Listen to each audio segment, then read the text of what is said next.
ନିଜର ପରିଚୟ ଦେବାକୁ ଚାହିଁବେ ଆପଣ କେଉଁ ମନ୍ଦିରରୁ ଏବଂ କେତେ ଦିନ ହେଲାଣି ଆପଣ ଆଧ୍ୟାତ୍ମିକ ଜୀବନ ସହିତ ଜଡ଼ିତ ଅଛନ୍ତି? ହରେ କୃଷ୍ଣ। ପ୍ରଜ୍ଞା ପରମିତା ସାହୁ। ठीक अच्छे। अच्छा हरे कृष्ण। हरे कृष्ण प्रभु जी, अनुज प्रणाम। ऑलवेज स्टेशन प्रभु। कुहतु माताजी। प्रभु जी आपण किसी कहले मु एक्चुअली टिके ମୁଁ ଆମେ ଆପଣଙ୍କୁ ସ୍ୱାଗତ କରୁଛୁ ଭକ୍ତି ବୈଭବର ସତ୍ରକୁ ଏବଂ ଆମେ ଜାଣିବାକୁ ଚାହୁଁଛୁ ଯେ ଆପଣ କେଉଁଠୁ ଏବଂ କେତେ ଦିନ ହେଲାଣି ଇସ୍କନରେ ଜଡ଼ିତ ଅଛନ୍ତି ଆଉ ଆପଣ କେଉଁଠି ସେବା ଦଉଛନ୍ତି ଆଉ କଣ କରନ୍ତି ନିଜ ବିଷୟରେ ପରିଚୟ ଦିଅନ୍ତୁ ସମସ୍ତେ। आज्ञा आज्ञा मु बेसिकली ओडिशा ढेंकानाल मो घर शाशुघर होची अनुगुल आउ मु रहूची एबे अमेरिका फ्लोरिडा तांपारे मु रहूची। तो मु लास्ट 5 वर्ष धरी मु इस्कन सहित जड़ित माने इस्कन सारा नीति नियम फॉलो करके हमें हमर पूरा परिवार हमें इस्कन को फॉलो करछु। तो मु ए क्लास आज मोर फास्ट क्लास एक्चुअली पद्मनायन प्रभु एबे रिसेंटली अमेरिका आसथिले। तो से आम घरे किसी दिन आमको सेवार सुजोग देथिले। तो मु तांको ठारू एही ओडिया एक्चुअली मु खोजुथिली ओडिया भक्ति वैभव क्लास पाई मु या पूर्वरु इंग्लिश रे मु भक्ति शास्त्री क्लास करिछि। तो मु ओडिया पाई बेसी इंटरेस्टेड थिली। तो प्रभु जी मते प्रसन्न हरिदास प्रभु जींकर कांटेक्ट देले। तो तांका सहित कांटेक्ट करी मु ए व्हाट्सएप ग्रुप रे जॉइन हेली। थैंक यू बहुत सो मच प्रभु जी। बहुत सुंदर आपनको बहुत स्वागत एवं बेसी भी विलंब हेनी प्रथम स्कंद एवं द्वितीय स्कंद श्रीमद् भागवतम भगवान चरण कमल एवं प्रत्येक जीव भगवान चरण रे आश्रय नबार अभिलाष रखे। तेणु ये श्रीमद् भागवतम माध्यम आम भगवान जदि आम ठिकणा भाव भागवत को श्रवण करवा कई खराब भावेनि कारण वैदिक शास्त्र रे वर्णना करा जायछि जे वैद्य एवं डॉक्टर एवं टीचर एमाने सबले निरपेक्ष रहा दरकार। एमाने सबले सत्य कहया दरकार। किंतु आमर आचार्य माने कहते अप्रिय सत्य कथा ता समस्त खराब लगे। तेणु आम मैंने सब जीवन में केते गुडी जिनस को बहुत प्राधान्य देवा दरकार। जेमती आम समस्ते भक्त भक्तिर बहुत अंग अच्छी जेमती आम माने भगवान को दर्शन करू कथा श्रवण करू प्रसाद पाऊ धाम को यात्रा करू विविध अंग रही। किंतु जड़े भक्त हिसाब से प्रथमे गुरुत्व देवा दरकार श्री हरिनाम प्रभु को। हरिनाम जप जदि जार ठीक होनी ताहार आध्यात्मिक जीवनटा से किसी अनुभूति प्राप्त करि परियो। एवं ये हरिनाम जप केमती ठिकणा भाव हम ना जो से श्रीमद् भागवतम को आश्रय करी भागवतम आश्रय बिना कहीं ठिकणा भाव जप करें। तेरे परम पूज्य श्री राधा गोविंद महाराज कहती जे भागवत ऐकांतिकता को कौन करे ऐकांतिकता चाहे जदि आपण माने भागवत को समय दौना ताले आपण जने के भल भक्त हो पारे आशा करने कथा नुहे। जदि क्लास रे जने हमर केते बहुत कम समय तुम 1.5 घंटा क्लास करछि एवं आपण मान सहित बहुत कम दिन यात्रा हमर तापरे आपण माने बहुत अन्य बहुत सुंदर भक्त मानकर सानिध्य लाभ करिवे। किंतु जदि आपण जी भी टीचर होंतु ना कहीं जदि आपण अटेंटिव है कि सुनु नांती क्लास अटेंड करना बहुत ब्रह्मचारी माने थिले एबे भी ग्रुप रे अछंती किंतु से माने दुर्भाग्यवश कौन सेवा जनित जो अटेंड कर पारना। किंतु मन रखिए जब आप क्लास अटेंड करना आप भावी आप भागवत को बुझीजे एटा गोटे हास्यास्पद कथा। आपण को निश्चित भाव में समय देवाक पड़ो। आपण कहे मोर गेस्ट आसचंती मोर लाइफ रे आम माने भक्त आमको किछि प्रायोरिटी रखिया पड़ो जीवन जो माने देखंतु जीवन में प्रायोरिटी रखचंती से माने आज विश्व रे तांकर सेवा माध्यम रे से माने कौन करचंती ना किसी आदर्श सब भक्त समाज आगे प्रस्तुत करचंती। आ जेतेबेले एटा आरंभ करा जाए हमर कहते devotional life is not a bed of roses ଲୋକମାନେ ଭାବନ୍ତି ଆମେ ଭକ୍ତି କଲୁ ଆମର ଜୀବନଟା ସବୁ ଜିନିଷ ସୁଗମ ହେଇଯିବ। ନାଇଁ ନାଇଁ, ଏଇଟା ସେମିତି ନୁହେଁ। ଏଥିପାଇଁ ବହୁତ ତୁମକୁ ମୂଲ୍ୟ ଦେବାକୁ ପଡିବ, ବହୁତ କଷ୍ଟ କରିବାକୁ ପଡିବ। ସେଥିପାଇଁ ଆପଣ ଦେଖନ୍ତୁ, ଅ ଏଥିପାଇଁ ଜଣେ ବହୁତ ବଡ ବ୍ୟକ୍ତିତ୍ବ ହବାର ବି କିଛି ଆବଶ୍ୟକତା ନାହିଁ। ମୁଁ ଇସ୍କନରେ କେତେ ଜଣ ଭକ୍ତ ମାନଙ୍କର ନାଁ କହିବି ଯୋଉମାନେ ଅତି ସାଧାରଣ ସେବା କରିକି ସାରା ବିଶ୍ଵରେ ସେମାନେ କଣ କରିଛନ୍ତି, ନିଜର ସେବାକୁ ଏକ ଆଦର୍ଶ ମାନଦଣ୍ଡ ରୂପେ ପ୍ରସ୍ତୁତ କରିଛନ୍ତି। ଆପଣ ଦେଖନ୍ତୁ, ଯଦି ବୃନ୍ଦାବନ ଇସ୍କନକୁ କିଏ ଜାଣିଥାଏ ବା ବୃନ୍ଦାବନ ଇସ୍କନକୁ ଯଦି ଲୋକମାନେ ଆସୁଥାନ୍ତି, ସେଟା ହଉଛି ଅଇନ୍ଦ୍ରା ପ୍ରଭୁଙ୍କର ଦାନ। ସାରା ବିଶ୍ଵକୁ ଟାଣି ଆଣିଲେ କଣ କରିକି? କେବଳ ଶ୍ରୀ ହରିନାମ ସଂକୀର୍ତ୍ତନ କରି। ଲୋକ ପଞ୍ଜାବ, ହରିୟାଣା, ଦିଲ୍ଲୀରୁ ଶନିବାର ରବିବାର ପାଗଳ ଭଳି ଆସନ୍ତି ପ୍ରଭୁଙ୍କ କୀର୍ତ୍ତନ ଯୋଗ ଦେବା ପାଇଁ। ସେ ବା ଜନନିବାସ ପ୍ରଭୁ, ସେ କୌଣସି ସନ୍ନ୍ୟାସୀ ଗୁରୁ ନୁହଁ, ଜଣେ ସାଧାରଣ ପୂଜାରୀ। ହଁ, ଆଉ ସାରା ଜୀବନ ଧରି ରାଧା ମାଧବଙ୍କୁ ସେବା କରେ। ପଙ୍କଜାଙ୍ଗିରି ପ୍ରଭୁ। ଆପଣ ଦେଖନ୍ତୁ, ଆମର ଇସ୍କନ ଇତିହାସରେ କୌଣସି ସନ୍ନ୍ୟାସୀ ଗୁରୁଙ୍କର ଶରୀର ଶ୍ରୀମନ୍ଦିର ଭିତରେ ପ୍ରବେଶ କରେ। କିନ୍ତୁ ତାଙ୍କର ଶରୀର ପ୍ରବେଶ କଲା। କାହିଁକି? ସେମାନେ ତାଙ୍କ ଜୀବନରେ ମୂଲ୍ୟ ଦେଇଛନ୍ତି। ପ୍ରତିଦିନ ସେଇ ଟାଇମରେ ସେମାନେ ଆସିକି ଛିଡା ହୁଅନ୍ତି। ତେଣୁ ଆମକୁ ଏଇଟା ପ୍ରେରଣା ଦଉଛି ଯେ ଆମେ ବର୍ତ୍ତମାନ, ଆଉ ମୁଁ ତ ମୋର ଜୀବନର ଯୋଉ ଅନୁଭୂତି ମୁଁ ଆପଣ ମାନଙ୍କୁ କହୁଛି, ଏଇ କୋର୍ସ ଯୋଉ ଆପଣ ମାନେ ପଢୁଛନ୍ତି, ଭଗବାନ କୃଷ୍ଣ ଆପଣ ମାନଙ୍କୁ ଚୁଜ କରିଛନ୍ତି। ଆପଣ ଦେଖନ୍ତୁ, ଆପଣ କେତିକି ଜଣ ଓଡିଆରେ ପ୍ରଥମ ଥର ପାଇଁ ଭକ୍ତି ବୈଭବ କୋର୍ସ ହଉଛି। ଭଗବାନ କୃଷ୍ଣ ଆପଣଙ୍କୁ ଚୁଜ କରିଛନ୍ତି ୟାକୁ ପଢିବା ପାଇଁ। ଆଉ ଆପଣ ଯଦି ଏଥିରେ ଟାଇମ ନଦେବେ, ତାହେଲେ ଆପଣ କଣ କରିବେ? ଆପଣଙ୍କର ଭଗବାନ ଗୋଟେ ସୁଯୋଗକୁ ହାତ ଛଡା କରୁଛନ୍ତି। ତେଣୁ ୟାର ସୁଯୋଗ ନିଅନ୍ତୁ। ବଡ ଆ ଏକାଦଶୀ ତିଥି, ବଡ ସାଧୁ ହୃଦୟରେ ମୁଁ ଆପଣ ମାନଙ୍କୁ ଅନୁରୋଧ କରୁଛି, ଯିଏ ଜୀବନର ମୂଲ୍ୟ ଦବ, ସମୟ ଦବ, ସିଏ କଣ ହବ ନା ତାପରେ ଗୁରୁ ହେଇକି ରହିବ। ଦେଖନ୍ତୁ, ସୁଖଦେବ ଗୋସ୍ୱାମୀ କଥାର ପ୍ରାରମ୍ଭରେ ହିଁ ସୁତ ଗୋସ୍ୱାମୀଙ୍କୁ ପାଖକୁ ଡାକିଲେ। କାହିଁକି ନା ସୁଖଦେବ ଗୋସ୍ୱାମୀ ଏତେ ବ୍ୟକ୍ତିତ୍ୱ ବସିଥିଲେ ସେ ସଭା ଭିତରେ। ସୁତ ଗୋସ୍ୱାମୀ ପଛରେ ବସିଥିଲେ। ସୁତ ଗୋସ୍ୱାମୀଙ୍କୁ କଥା ଆରମ୍ଭ ପୂର୍ବରୁ ପରୀକ୍ଷିତ ମହାରାଜ ଯେତେବେଳେ ଶ୍ରୋତା ରୂପରେ ଯାହା କୁହନ୍ତି ତାଙ୍କୁ ବରଣ କରିଦେଲେ ସୁଖଦେବ ଗୋସ୍ୱାମୀ ମୁଖ୍ୟ ଶ୍ରୋତା ହିସାବରେ, ଦ୍ଵିତୀୟ ଶ୍ରୋତା ହିସାବରେ ସୁତ ଗୋସ୍ୱାମୀଙ୍କୁ ବରଣ କରାଗଲା। ଆଉ ସିଏ ହେଲେ କଣ ନା ଦ୍ଵିତୀୟ ଭାଗବତର ବକ୍ତା। ତେଣୁ ଯିଏ ସମୟ ଦେବେ, ଆପଣ ନିଶ୍ଚିତ ଭାବରେ, ଆମର ଶାରୀରିକ, ମାନସିକ ଏବଂ ପରିସ୍ଥିତି ଭିନ୍ନ ଭିନ୍ନ ରହିଛି, କିନ୍ତୁ ଆମମାନେ ସବୁବେଳେ ପ୍ରୟାସ କରିବା ଦରକାର ଆମେ ନିଜ ବ୍ୟସ୍ତ ସମୟରୁ ଭାଗବତଙ୍କ ପାଇଁ କିଛି ସମୟ କାଢିବା ଏବଂ ନିଜର ମାନବ ଜୀବନକୁ ସଫଳ କରିବା। ବେଳେ ବେଳେ କିଛି ଅନଭିଜ୍ଞ ଭକ୍ତ ମାନେ ପ୍ରଶ୍ନ କରନ୍ତି, ବା ଯୋଉମାନଙ୍କର ପ୍ରକୃତ ଶାସ୍ତ୍ରୀୟ ଶ୍ରଦ୍ଧା ନଥାଏ, ଶାସ୍ତ୍ରୀୟ ଜ୍ଞାନ ନଥାଏ, ସେମାନେ କୁହନ୍ତି ଭାଗବତ ଶୁଣିକି କଣ କଲେ, ରେଜଲ୍ଟ ଟା କଣ? ସେମାନେ ଜାଣିନାହାନ୍ତି ଯେ ଭାଗବତ ଶୁଣିବା ହଉଛି ଜୀବନ ଚରମ ପୁରୁଷାର୍ଥ। ପରମ ପୂଜ୍ୟ ଶ୍ରୀଲ ରାଧାଗୋବିନ୍ଦ ମହାରାଜ କୁହନ୍ତି ଯେ ପରୀକ୍ଷିତ ମହାରାଜ ଭାଗବତ ଶୁଣିଲା ପରେ କଣ କଲେ? ଭାଗବତ ଶୁଣିବାଟା ହଉଛି ଜୀବନ ଯେତେ ସେବା କରୁଛେ ତାର ଫଳ ହଉଛି ଭାଗବତ ଶ୍ରବଣର ସୁଯୋଗ। ଭାଗବତ ଶୁଣିକି ଜଣେ ଭଗବାନଙ୍କ ପାଖକୁ ଯାଆନ୍ତି। ତେଣୁ ବର୍ତ୍ତମାନ ଦୁଇଟି ଶ୍ଲୋକରେ ଆମମାନେ ଇସ୍କନ ଯୋଉ ରହିଛେ ଆମର କର୍ତ୍ତବ୍ୟକୁ ବ୍ରହ୍ମାଜୀ ନାରଦ ମୁନିଙ୍କ ମାଧ୍ୟମରେ ଏଇ ବାର୍ତ୍ତା ଆମମାନଙ୍କୁ ଦଉଛନ୍ତି। ଶ୍ଲୋକ ସଂଖ୍ୟା 51, ବହୁତ ସୁନ୍ଦର ଶ୍ଲୋକ ଶ୍ରୀମଦ୍ ଭାଗବତମର। ମୁଁ ପଢୁଛି, ଆପଣ ମାନେ ତାପରେ ନିଜେ ନିଜେ ପାଠ କରିବେ। ଇଦଂ ଭାଗବତಂ ନାମ ଜନ୍ମେ ଭଗବତୋଦିତମ୍ ସଂଗ୍ରହୋऽୟଂ ବିଭୂତୀନାଂ ତ୍ୱଂ ଏତଦ୍ ବିପୁଳୀକୁରୁ। ଅପୂର୍ବା ମାତାଜୀ, ଆପଣ ଅନୁବାଦ ପଢନ୍ତୁ।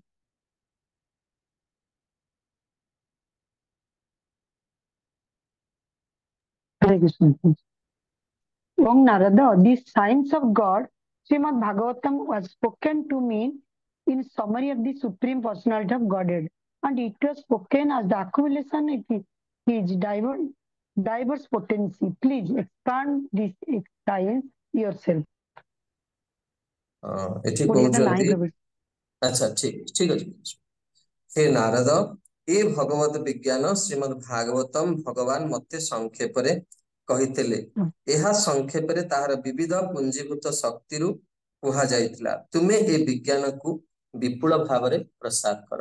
ବର୍ତ୍ତମାନ ଯେମିତି ଜଣେ ସ୍ନେହମୟୀ ପିତା ତାର ପୁତ୍ର ଆଗରେ କଣ କରେ ନା ତାର ହୃଦୟର କଥାକୁ ବ୍ୟକ୍ତ କରେ ଯେତେବେଳେ ସେ ଜାଣିପାରେ ଯେ ତାର ପୁତ୍ର ଯୋଗ୍ୟ ହେଇଗଲାଣି। ଜଣେ ଗୁରୁ ତାର ଜଣେ ଯୋଗ୍ୟ ଶିଷ୍ୟ ଆଗରେ ତାଙ୍କର ହୃଦୟର ଧନକୁ ସମ୍ପତ୍ତିକୁ ସେ କଣ କରନ୍ତି ନା ଦେଇ ଦିଅନ୍ତି। ସେମିତି ବର୍ତ୍ତମାନ ବ୍ରହ୍ମାଜୀ ନାରଦ ମୁନିଙ୍କୁ ବର୍ତ୍ତମାନ ତାଙ୍କର ହୃଦୟର ସମ୍ପତ୍ତିକୁ ପ୍ରଦାନ କରିବେ। ଏବଂ ଆପଣ ମାନେ ଜାଣି ରଖିବା ଦରକାର, ଯୋଉମାନେ ବିଦ୍ୱାନ ବ୍ୟକ୍ତି ବା ଯୋଉମାନେ ଗୁଣୀଜନ, ଯୋଉମାନେ ବାସ୍ତବରେ ଶାସ୍ତ୍ରର ଜ୍ଞାନ ରଖନ୍ତି, ସେମାନେ ବହୁତ କମ ସମୟ ମଧ୍ୟରେ ବହୁତ କମ ଶବ୍ଦ ମଧ୍ୟରେ ସେମାନେ କଣ କରନ୍ତି ନା ଗୋଟେ ବିଶାଳ ବସ୍ତୁକୁ ସେମାନେ ପ୍ରଦାନ କରିପାରନ୍ତି। ସେଥିଲାଗି ଶ୍ରୀଲ ଗୌରଗୋବିନ୍ଦ ମହାରାଜ କହୁଥିଲେ ଯେ ଶ୍ରୀଲ ପ୍ରଭୁପାଦ ପର୍ପୋର୍ଟ ନିଡ୍ ଫର୍ଦର ଏକ୍ସପ୍ଲାନେସନ। ପ୍ରଭୁପାଦଙ୍କର ଭାବାର୍ଥ ଏତେ ଗମ୍ଭୀର, ତା ଉପରେ ଆହୁରି ବ୍ୟାଖ୍ୟା ଆବଶ୍ୟକ ରହିଛି। ତେଣୁ ଯେମିତି ବର୍ତ୍ତମାନ ଆମେ ଦେଖିବା ଯେ ବ୍ରହ୍ମାଜୀଙ୍କୁ ଭଗବାନ 4ଟି ଶ୍ଲୋକରେ ଶ୍ରୀମଦ୍ ଭାଗବତମ ପ୍ରଦାନ କରିଥିଲେ। ବର୍ତ୍ତମାନ ବ୍ରହ୍ମାଜୀ ତାକୁ 18,000 ଶ୍ଲୋକରେ ବର୍ତ୍ତମାନ ଶ୍ରୀ ବ୍ୟାସଦେବ ତାକୁ ବର୍ଣ୍ଣନା କରିବେ। ତେଣୁ ଗୋଟିଏ ଗୋଟିଏ ଶ୍ଲୋକର, ଯେମିତି ଆପଣ ମାନେ ଜାଣିଥିବେ ଯେ ଶ୍ରୀମଦ୍ ବାଲ୍ମୀକି ରାମାୟଣ ହଉଛି ବ୍ରହ୍ମ ଗାୟତ୍ରୀର ବ୍ୟାଖ୍ୟା। ଆପଣ ଯଦି ବାଲ୍ମୀକି ରାମାୟଣକୁ ଅବଲୋକନ କରିବେ, ବାଲ୍ମୀକି ରାମାୟଣର ପ୍ରଥମ ଶ୍ଲୋକ ହଉଛି ଓಂ ତପଃ ସ୍ୱାଧ୍ୟାୟ ନିରତଃ। ଦେଖନ୍ତୁ ପ୍ରଥମ ଶ୍ଲୋକ ଉପରେ ଆରମ୍ଭ ହେଲା ଶବ୍ଦ କଣ? ଓಂ। ଆପଣ ଦେଖିବେ ଠିକ 1000ଟି ଶ୍ଲୋକ ପରେ 24,000 ଶ୍ଲୋକ ଅଛି ବାଲ୍ମୀକି ରାମାୟଣରେ।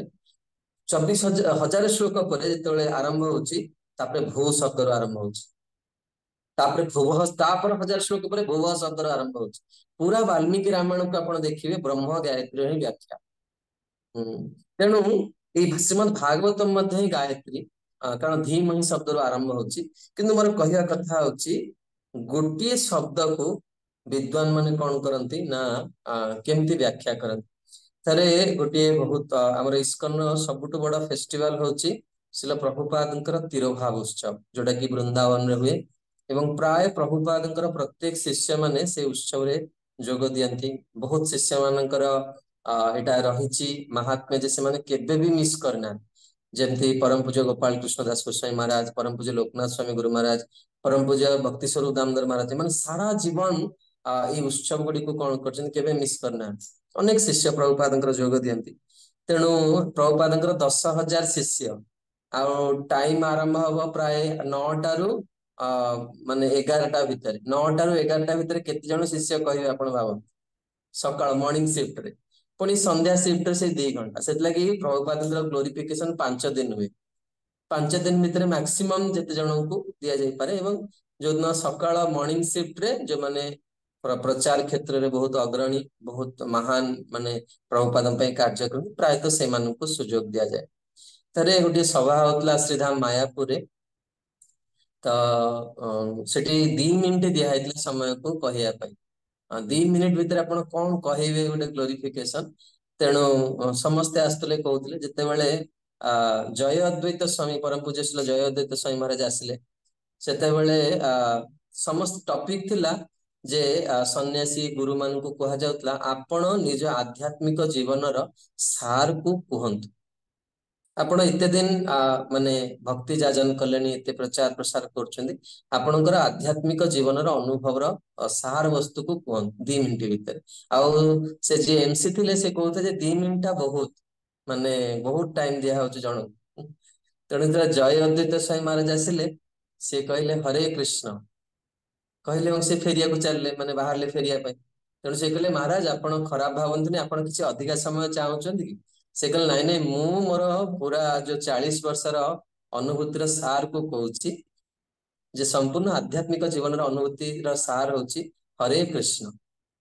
ତେଣୁ ମୋର କହିବା କଥା, ବହୁତ ଏଭଳି ବିଦ୍ୱାନ ବ୍ୟକ୍ତି ଥାଆନ୍ତି ଯେଉଁମାନେ ବହୁତ କମ ଶବ୍ଦରେ ବହୁତ ମାନେ ସେ କଣ କରନ୍ତି, ବ୍ୟାଖ୍ୟା କରିପାରନ୍ତି। କିନ୍ତୁ ସେଇଠି ପରମ ପୂଜ୍ୟ ଲୋକନାଥ ସ୍ୱାମୀ ମହାରାଜ, ତାପରେ ତାଙ୍କୁ ଦିଆଯାଇଥିଲା। ସେ କହିଲେ ଯେ ମୁଁ କମ ସମୟ ଭିତରେ କେମିତି ସାର କୁହାଯାଏ, ମୁଁ ଆଜି ପର୍ଯ୍ୟନ୍ତ ସେଟା ଶିଖି ପାରିଲିନି, ମତେ ଟିକେ ବେଶୀ ସମୟ ଦରକାର। ତେଣୁ ମୋର କହିବା କଥା ହଉଛି, ତା ମାନେ କେହି ଭାବିବେନି ଯେ ଆମେ କାହାକୁ ଇଏ କରୁଛୁ। ମୋର ସାର ବସ୍ତୁଟା କହୁଛି। ବର୍ତ୍ତମାନ ବ୍ରହ୍ମାଜୀ କହୁଛନ୍ତି 51 ନମ୍ବର ଶ୍ଲୋକରେ, ଇଦମ ଭାଗବତମ ନାମମ୍। ଏହି ଭାଗବତ, ଦେଖନ୍ତୁ ଇଦମ ଶବ୍ଦ କହୁଛନ୍ତି, ଇଦମ ଶବ୍ଦ ମାନେ ବର୍ତ୍ତମାନ କାଳରେ ପ୍ରୟୋଗ ହଉଛି। ସେଟା ଭାଗବତ ଗ୍ରନ୍ଥ ନାହିଁ ନା, ମାନେ ଇଦମ ଶବ୍ଦଟା ସୂଚିତ କରୁଛି ଯେ ବ୍ରହ୍ମାଜୀ କିଛି ଦେଖେଇ ଦଉଛନ୍ତି, ମାନେ ସେଇଭଳିଆ ପ୍ରତିହତ। ବୁଝିପାରୁଛନ୍ତି ନା ଭାବଟାକୁ? ଯେମିତି ଆମେ କହୁଛେ ଦେଖ ଏଇ ଭାଗବତରେ କଣ ଅଛି, ବ୍ରହ୍ମା ନାରଦଙ୍କର ସମ୍ବାଦ ଅଛି ଏଇ ଭାଗବତରେ। ଆପଣ ମାନେ ଗ୍ରନ୍ଥଟିକୁ ଦେଖୁଛନ୍ତି, ବର୍ତ୍ତମାନ ମୁଁ ଦେଖୁଛି, ଆପଣ ମାନେ ଦେଖୁଛନ୍ତି, କିନ୍ତୁ ବ୍ରହ୍ମାଜୀ ନାରଦ ମୁନିଙ୍କୁ କଣ ଦେଖଉଛନ୍ତି? ବ୍ରହ୍ମାଜୀଙ୍କର କହିବା କଥା, ମୁଁ ବର୍ତ୍ତମାନ ତମକୁ ଯୋଉ ଜ୍ଞାନ କହିଲି, ଯୋଉ ବିଷୟ ଆମେ ଚର୍ଚ୍ଚା କଲେ, ଏଇ ଭାଗବତ କଣ ନା ଭଗବାନଙ୍କ ଦ୍ଵାରା ମୁଁ ପ୍ରାପ୍ତ ହେଇଛି, ମୋର ଯାହା କହନ୍ତି କପଳ କଳ୍ପିତ ବା ମୋର ମନ ଗଢା କଥା କହୁନାହିଁ। ତେଣୁ ଏଇ ଭାଗବତକୁ ଜଣେ କଣ କରିବା ଦରକାର, ଭାଗବତଙ୍କୁ ସେଇମାନେ ହୃଦୟରେ ଧାରଣ କରିବେ ଯୋଉମାନେ ମହାପ୍ରଭୁଙ୍କର ପାଦ ପଦ୍ମରେ ଯାହାର ରଖିଥିବ। ଯାଅ ଭାଗବତ ପଢ ବୈଷ୍ଣବର ସ୍ଥାନେ, ଏକାନ୍ତ ଆଶ୍ରୟ କର ଚୈତନ୍ୟ ଚରଣେ। ଚୈତନ୍ୟର ସଙ୍ଗୀ ଗଣେ ନିତ୍ୟ କର ସଙ୍ଗ, ତବେ ତ ଜାଣିବ ତୁମେ ସିଦ୍ଧାନ୍ତ ତରଙ୍ଗ। ଦେଖନ୍ତୁ ଆପଣ ମାନେ ଯଦି ଭାଗବତର ଯୋଉ ଟୀକା ଗୁଡିକ ଉପଲବ୍ଧ ଅଛି, ପ୍ରାୟ 30 ଟୀକାକାରଙ୍କର ବହୁତ ଗୋଟେ ଗ୍ରନ୍ଥ ମିଳେ, ବହୁତ ଫେମସ ସେ ବହିଟା, 30 ଜଣ ଟୀକାକାର ଅଛନ୍ତି। ସେଥିରେ ଆପଣ ଦେଖିପାରିବେ ଅନେକ ଟୀକାକାର ଯୋଉମାନେ ମହାପ୍ରଭୁଙ୍କର ପୂର୍ବରୁ ଅଛନ୍ତି, ମହାପ୍ରଭୁଙ୍କର ଆବିର୍ଭାବ ପୂର୍ବରୁ, ଯେମିତି ଶ୍ରୀଲ ଶ୍ରୀଧର ସ୍ୱାମୀ, ଯେମିତି ଶ୍ରୀପାଦ ବଳଦେବ ସୁଭଦ୍ରା, ବିଦ୍ୟାଭୂଷଣ। କିଏ କହିଲେ? ବଳଦେବ ବିଦ୍ୟାଭୂଷଣ। ବଳଦେବ ବିଦ୍ୟାଭୂଷଣ ତ ମହାପ୍ରଭୁଙ୍କର ବହୁତ ପରେ। ହରିଶ ଅମୃତେଶ ପ୍ରଭୁ କଣ କହୁଛନ୍ତି? ହରିଶ୍ୱରୀ ହଁ ହରୀଶ୍ୱରୀ ଜି, ଏବଂ ଶ୍ରୀମଦ୍ ବଲ୍ଲଭାଚାର୍ଯ୍ୟ, ଏମାନେ ବଲ୍ଲଭାଚାର୍ଯ୍ୟ ଅବଶ୍ୟ ମହାପ୍ରଭୁଙ୍କର ସମସାମୟିକ, ହରୀଶ୍ୱରୀ ହଉଛନ୍ତି ମହାପ୍ରଭୁଙ୍କର ପୂର୍ବବର୍ତ୍ତୀ ଟୀକାକାର ଭାଗବତ। ଏମାନେ ସମସ୍ତେ ଭାଗବତର ଟୀକା ଲେଖିଛନ୍ତି, କିନ୍ତୁ ଆପଣ ଦେଖିବେ ଭାଗବତର ଟୀକା ଭିତରେ ସବୁଠୁ ପ୍ରସିଦ୍ଧ ଟୀକାକାର ହଉଛନ୍ତି ଆଜିର ସମୟରେ ଶ୍ରୀଳ ଜୀବ ଗୋସ୍ୱାମୀ, ବିଶ୍ୱନାଥ ଚକ୍ରବର୍ତ୍ତୀ ଠାକୁର, ସନାତନ ଗୋସ୍ୱାମୀ।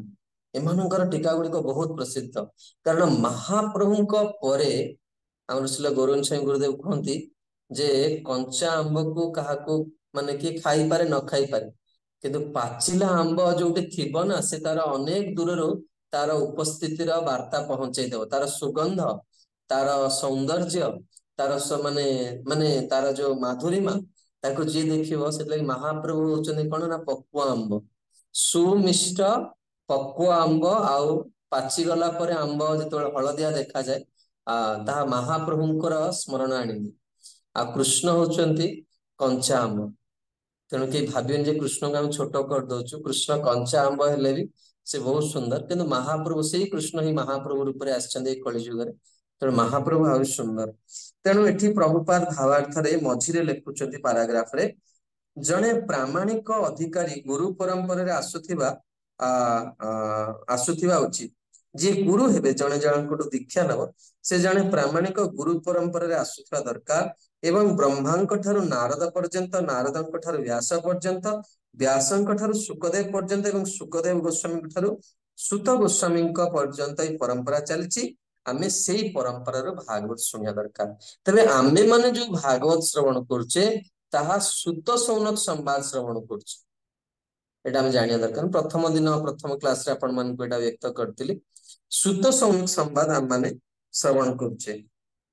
ତେଣୁ ଜଣେ ଯଦି ବ୍ୟକ୍ତି ପ୍ରାମାଣିକ ପ୍ରତିନିଧିଙ୍କ ଠାରୁ ଯଦି ଏହା ଶ୍ରବଣ ନ କରିବ, ସେ ବିଜ୍ଞାନକୁ କେବେ ହେଲେ ବୁଝିପାରିବନି, ଏ ବହୁତ କଷ୍ଟ ହେଇଯିବ। ତେଣୁ ଆଜିକାଲି ପ୍ରଭୁପାଦ ସବୁବେଳେ ଗୋଟିଏ କଥା କୁହନ୍ତି, ଆଜିକାଲି ମନୋରଞ୍ଜନ ପାଇଁ ଭାଗବତକୁ ପରିବେଷଣ କରାଯାଉଛି। ଅନେକ ଗୀତ, ଅନେକ ଯାହା କୁହନ୍ତି ଆଡମ୍ବର ପୂର୍ଣ୍ଣ କାର୍ଯ୍ୟ ହଉଛି, ଯାହା ଫଳରେ ଲୋକମାନେ ଭାଗବତକୁ ନେଇକି ଜୀବିକା ଗ୍ରହଣ କରନ୍ତି। ତେବେ ମୋର ଏ ଭିତରେ ଗୋଟେ ଅନୁଭୂତି ଅଛି। ମୁଁ ଥରେ ଗୋଟେ ଜାଗାକୁ କଥା କରିବା ପାଇଁ ଯାଇଥିଲି, ଜୀବନରେ ବୋଧେ ଫାଷ୍ଟ କଥା ମୋର ଭାଗବତ କଥା, ଯୋଉ ସାପ୍ତାହିକ କଥା ରୁହେ। ଏବଂ ଶ୍ରୀମଦ୍ ବଲ୍ଲଭାଚାର୍ଯ୍ୟ ଲେଖିଛନ୍ତି, ଜଗତରେ ଯେତେ ପ୍ରକାର ପାପ ଅଛନ୍ତି, ଆପଣ ମାନେ ସମସ୍ତେ ଜାଣିଥିବେ, ଭଗବତ ଗୀତାରେ ପ୍ରଭୁପାଦ ବର୍ଣ୍ଣନା କରିଛନ୍ତି ଯେ 7 ପ୍ରକାର ଆତତାୟୀ ଅଛନ୍ତି, ପାପୀ ବ୍ୟକ୍ତି ଅଛନ୍ତି, ମାନେ ଯୋଉ ଯାହାକୁ କେବେ କ୍ଷମା କରିବା କଥା ନୁହେଁ, ଯେଉଁମାନେ ଶିଶୁ ମାନଙ୍କୁ ବଧ କରନ୍ତି, ଯୋଉମାନେ ଅନ୍ୟ ଘରେ ନିଆଁ ଲଗେଇ ଦିଅନ୍ତି, ଯୋଉମାନେ ଅନ୍ୟ ନାରୀ ପ୍ରତି ଦୃଷ୍ଟି ଇଏ କରନ୍ତି। ତେଣୁ ଶ୍ରୀମଦ୍ ବଲ୍ଲଭାଚାର୍ଯ୍ୟ ଲେଖିଛନ୍ତି, ଯେତେ ପ୍ରକାର ବ୍ୟକ୍ତି ଅଛନ୍ତି, ତାଠୁ ଭୟଙ୍କର ପାପୀ ହଉଛନ୍ତି ଯୋଉମାନେ ଭାଗବତ କହି ପଇସା ନିଅନ୍ତି। ଇଏ ହଉଛି ସଂସାର ସବୁଠୁ ନୀଚ କାମ। ତେଣୁ ଶ୍ରୀଲ ପ୍ରଭୁପାଦ କୁହନ୍ତି, ଦେଖନ୍ତୁ ଶ୍ରୋତାର କାମ ହେଲା ସେ କଥା ଶୁଣିଲା ପରେ ନିଶ୍ଚିତ ଭାବରେ କିଛି ନା କିଛି ଦାନ କରିବେ। କାରଣ ଜଣେ ଗୁରୁଙ୍କୁ ଯଦି ଜଣେ କଣ ହୁଏ, ଗୁରୁ ଦକ୍ଷିଣା ନ ଦିଏ ତା ଜ୍ଞାନ ତା ପାଖରେ କେବେ ହେଲେ ବି ରହିବନି। ଅ, ଦିଟା ଜିନିଷ, ଯେତେବେଳେ ଆପଣ ସ୍ୱାଧ୍ୟାୟ କରୁଥିବେ ଆପଣଙ୍କର ଯିଏ ଟିଚର ଅଛନ୍ତି ତାଙ୍କ ପ୍ରତି କେତେ ଗୌରବ ଭାବ ରହିଛି, ସେହା ନିର୍ଦ୍ଧାରିତ କରିବ ଆପଣଙ୍କର ବିଷୟର କଣ ପରିପକ୍ୱତା। ଏଟା ମୋର ଜୀବନର ଅନୁଭବ। ଯଦି ଆପଣଙ୍କର ଗୁରୁଙ୍କ ପ୍ରତି ମନୋଭାବ ଠିକ ନାହିଁ, ଆପଣ ସାରା ଜୀବନ ପ୍ରୟାସ କରିନେବେ, ଆପଣ ସେ ବିଷୟକୁ କେବେ ହେଲେ ହୃଦୟରେ ରଖିପାରିବେନି, ସେ ବିଷୟ ଆପଣଙ୍କୁ ଛାଡିକି ପଳେଇବ। ଆଉ ଏ କଥା ପ୍ରହ୍ଲାଦ ମହାରାଜ ସପ୍ତମ ସ୍କନ୍ଦ ଭାଗବତରେ ବ୍ୟାଖ୍ୟା କରିଛନ୍ତି। ତେଣୁ ମୋର ମନେ ପଡିଲା ଯେ ମୁଁ ପ୍ରଥମ ଥର ପାଇଁ ଯାଇଥିଲି ଏବଂ ମୁଁ ତ ସାଧାରଣତଃ ଭାବରେ କେବେ ବି ପଇସାକୁ ଛୁଏନି, କାରଣ ମହାରାଜ ଶ୍ରୀ କୁହନ୍ତି ଯେ ଭାଗବତ କେବେ ବିକିବନି ଏବଂ ଭାଗବତ ସେ ବ୍ୟାସ ଆସନ ଟେବୁଲ ଉପରେ ଗୋଟେ ଟଙ୍କା ବି ରହିବନି। ଏଇଟା ହଉଛି ଇସ୍କନରେ ଆମର, ବିଶେଷ କରି ଭାଗବତ କଥାରେ କହିବେ ଯଦି ଯୁଆଡେ ମୁଁ ଯାଏ ମୋର ସେଟା ଫାଷ୍ଟ ପ୍ରିନ୍ସିପଲ, ଭାଗବତ ଆଡକୁ ପଇସା ଆସିବନି। କାରଣ ଯଦି ଯୋଉଠି ଅର୍ଥ ଥାଏ ଆପଣ ଦେଖିବେ, ଜୀବନରେ ଆମେ ସମସ୍ତେ ଭକ୍ତ ହେଇଛେ, ଆମ ଜୀବନରେ କିଛି ସମ୍ପର୍କଟା କିଛି ରିଲେସନସିପ ଅନକଣ୍ଡିସନାଲ ହବା ଦରକାର। ପଙ୍କଜ ମହାପ୍ରଭୁ ମତେ ଯେତେବେଳେ ଦେଖିବେ 1000 ଟଙ୍କା ଦେବେ, ତେଣୁ ମୁଁ ପଙ୍କଜ ମହାପ୍ରଭୁଙ୍କୁ ଦେଖିଲେ ବି ଯଦି ଭୁଲ କରିବେ ମୁଁ ତାଙ୍କୁ ଆଉ କହିବିନି, କାହିଁକି ନା ମୋର 1000 ଟଙ୍କା ପାଇବାର ଅଛି। ଯଦି ଏଇ ଯୋଉଠି ଅର୍ଥ ରହିବ ସେଠି କେବେ ପରମାର୍ଥ ରହିବ। ତେଣୁ ଆମେ ମାନେ ପୁରା ଲାଇଫରେ ବହୁତ ମାନେ ନିଷ୍କାମ ରହିବା ଦରକାର। ଜୀବନରେ ଯାହା ଆବଶ୍ୟକ ଭଗବାନ ସବୁ ଦେଇଦେବେ। ସେଥିଲାଗି ଆମ ଭିତରେ ଏମିତି କିଛି ସମ୍ପର୍କ ଥିବ ଯୋଉଥିରେ ଦେଣ ନେଣର ସମ୍ବନ୍ଧ ନଥିବ, କିନ୍ତୁ ମୁଁ ସେଇ ଭିତରେ ଯଦିଓ କହିବା କଥା ନୁହେଁ, ମୁଁ ଭକ୍ତି ଶାସ୍ତ୍ରୀ କ୍ଲାସରେ ଅପୂର୍ବା ମାତାଜୀଙ୍କୁ ପଢେଇଥିଲି। ତ ଏମିତି ସେଇ ବ୍ୟାଚରେ ବହୁତ ଷ୍ଟୁଡେଣ୍ଟ ମାନେ ଥିଲେ। ସେଇ କ୍ଲାସରେ ମୁଁ ଗୋଟେ କଥା କହିଥିଲି, ମାତାଜୀ ହିଁ ଜଣିଏ ଷ୍ଟୁଡେଣ୍ଟ ଯେ ସେ ପ୍ରିନ୍ସିପାଲଟାକୁ ଆକ୍ସେପ୍ଟ କରିନାହାନ୍ତି ଏବଂ ସେ ବହୁତ ଦିନ ପର୍ଯ୍ୟନ୍ତ ପ୍ରତି ଏକାଦଶୀ ବା ଫେଷ୍ଟିଭାଲରେ ମୋ ପାଖକୁ ମେସେଜ ପଠାନ୍ତି। ତ ମୁଁ ଜାଣିପାରେନି ଯେ ବ୍ୟକ୍ତି ଜଣକ କିଏ, ମୋ ପାଖକୁ ମେସେଜ କାହିଁକି ପଠାଉଛି, ମୁଁ ତାକୁ ଜାଣିନି ଏ ଲୋକ କିଏ, ଆଉ ତାଙ୍କର ଫୋନ ନମ୍ବର କିଛି ନାହିଁ। ତାପରେ ମୁଁ ଦିନେ ପ୍ରାୟ 1.5 ବର୍ଷ ପରେ ମୁଁ ତାଙ୍କୁ, ବର୍ଷେ ଖଣ୍ଡେ ପରେ ମୁଁ ତାଙ୍କୁ ପଚାରିଲି, କହିଲି ଆଜ୍ଞା କିଏ, ମୁଁ ଆପଣ ଜାଣିପାରୁନି, ଆପଣ ପରିଚୟ। ତାପରେ ସେ ମତେ ଦେଲେ, ତାପରେ ମୋର ମନେ ପଡିଲା ଆଚ୍ଛା ମାତାଜୀ। ସେମିତି ମୋର କହିବା କଥା ହଉଛି ଏମିତି କିଛି ରିଲେସନ ଥିବା ଦରକାର ଯୋଉଥିରେ କି ମୁଁ ଗୋଟେ ବହୁତ ସୁନ୍ଦର କଥା ଆପଣଙ୍କୁ କହିବି, ଯଦିଓ ଏଇସବୁ କଥା ମୁଁ ପ୍ରସ୍ତୁତ ନୁହେଁ, କାରଣ ଆଜି ହଉଛି ଏକାଦଶୀ ତିଥି। ଆଉ ଆମର ଗୌଡୀୟ ସମ୍ପ୍ରଦାୟରେ ଏକାଦଶୀ ତିଥିଟାକୁ ଆତ୍ମ ସମୀକ୍ଷାର ଦିନ କୁହାଯାଏ। ପରମ ପୂଜ୍ୟ ଭକ୍ତି ସ୍ୱରୂପ ଦାମୋଦର ମହାରାଜଙ୍କ ଶବ୍ଦରେ ଏଇଟା ହଉଛି ଇଣ୍ଟ୍ରୋସ୍ପେକ୍ସନ କରିବା ଦରକାର ଜଣେ ସାଧକ ହିସାବରେ। ଆତ୍ମ ସମୀକ୍ଷା କରିବା ଦରକାର, ମୁଁ କଣ ପାଇଁ ଆସିଥିଲି ଆଧ୍ୟାତ୍ମିକ ଜୀବନକୁ, ଆଉ ବର୍ତ୍ତମାନ ମୋ ଯୋଉ ଲକ୍ଷ୍ୟ ନେଇକି ଆସିଥିଲି ଇସ୍କନକୁ, ଆଜି ମୁଁ କୋଉଠି। ଯଦି ଜଣେ ଆତ୍ମ ସମୀକ୍ଷା କରିବ ତାହେଲେ ସେ ଆଧ୍ୟାତ୍ମିକ ଜୀବନରେ ତାର ଲକ୍ଷ୍ୟକୁ ପୁରା କରିପାରିବ। ନହେଲେ ଆମେ ଗୋଟେ ଲକ୍ଷ୍ୟ ନେଇକି ଆସିଥିଲେ ଆଉ ଗୋଟେ ଲକ୍ଷ୍ୟକୁ ନେଇକି ବାହାରିବା। ଗୋଟେ ବହୁତ ସୁନ୍ଦର ଚରିତ୍ର ମୁଁ ଆପଣମାନଙ୍କୁ କହିବି ଯେ ଦେଖନ୍ତୁ ଆଧ୍ୟାତ୍ମିକ ଜୀବନଟା କେମିତି। ଏଇ ଭାରତ ବର୍ଷରେ ଜଣେ ମହାନ ସାଧୁ ଥିଲେ, ତାଙ୍କର ନାଁ ହଉଛି ଭାଇଜୀ ହନୁମାନ ପ୍ରସାଦ ପୋଦ୍ଦାର। କୁହାଯାଏ ଶ୍ରୀଜୀଙ୍କର ଜଣେ ସହଚରୀ ଭାଇଜୀ ହନୁମାନ ପ୍ରସାଦ ପୋଦ୍ଦାରଙ୍କ ରୂପରେ ପ୍ରକଟ ହେଇଥିଲେ ଏଇ ଜଗତରେ। ସେଥିଲାଗି ଏତେ ମହାନ କାର୍ଯ୍ୟ ସେ କରିକି ଜଗତରେ ଦେଖେଇଦେଲେ। ଭାଇଜୀଙ୍କର ଅନେକ ଅଦ୍ଭୁତ ଲୀଳା ସବୁ ରହିଛି।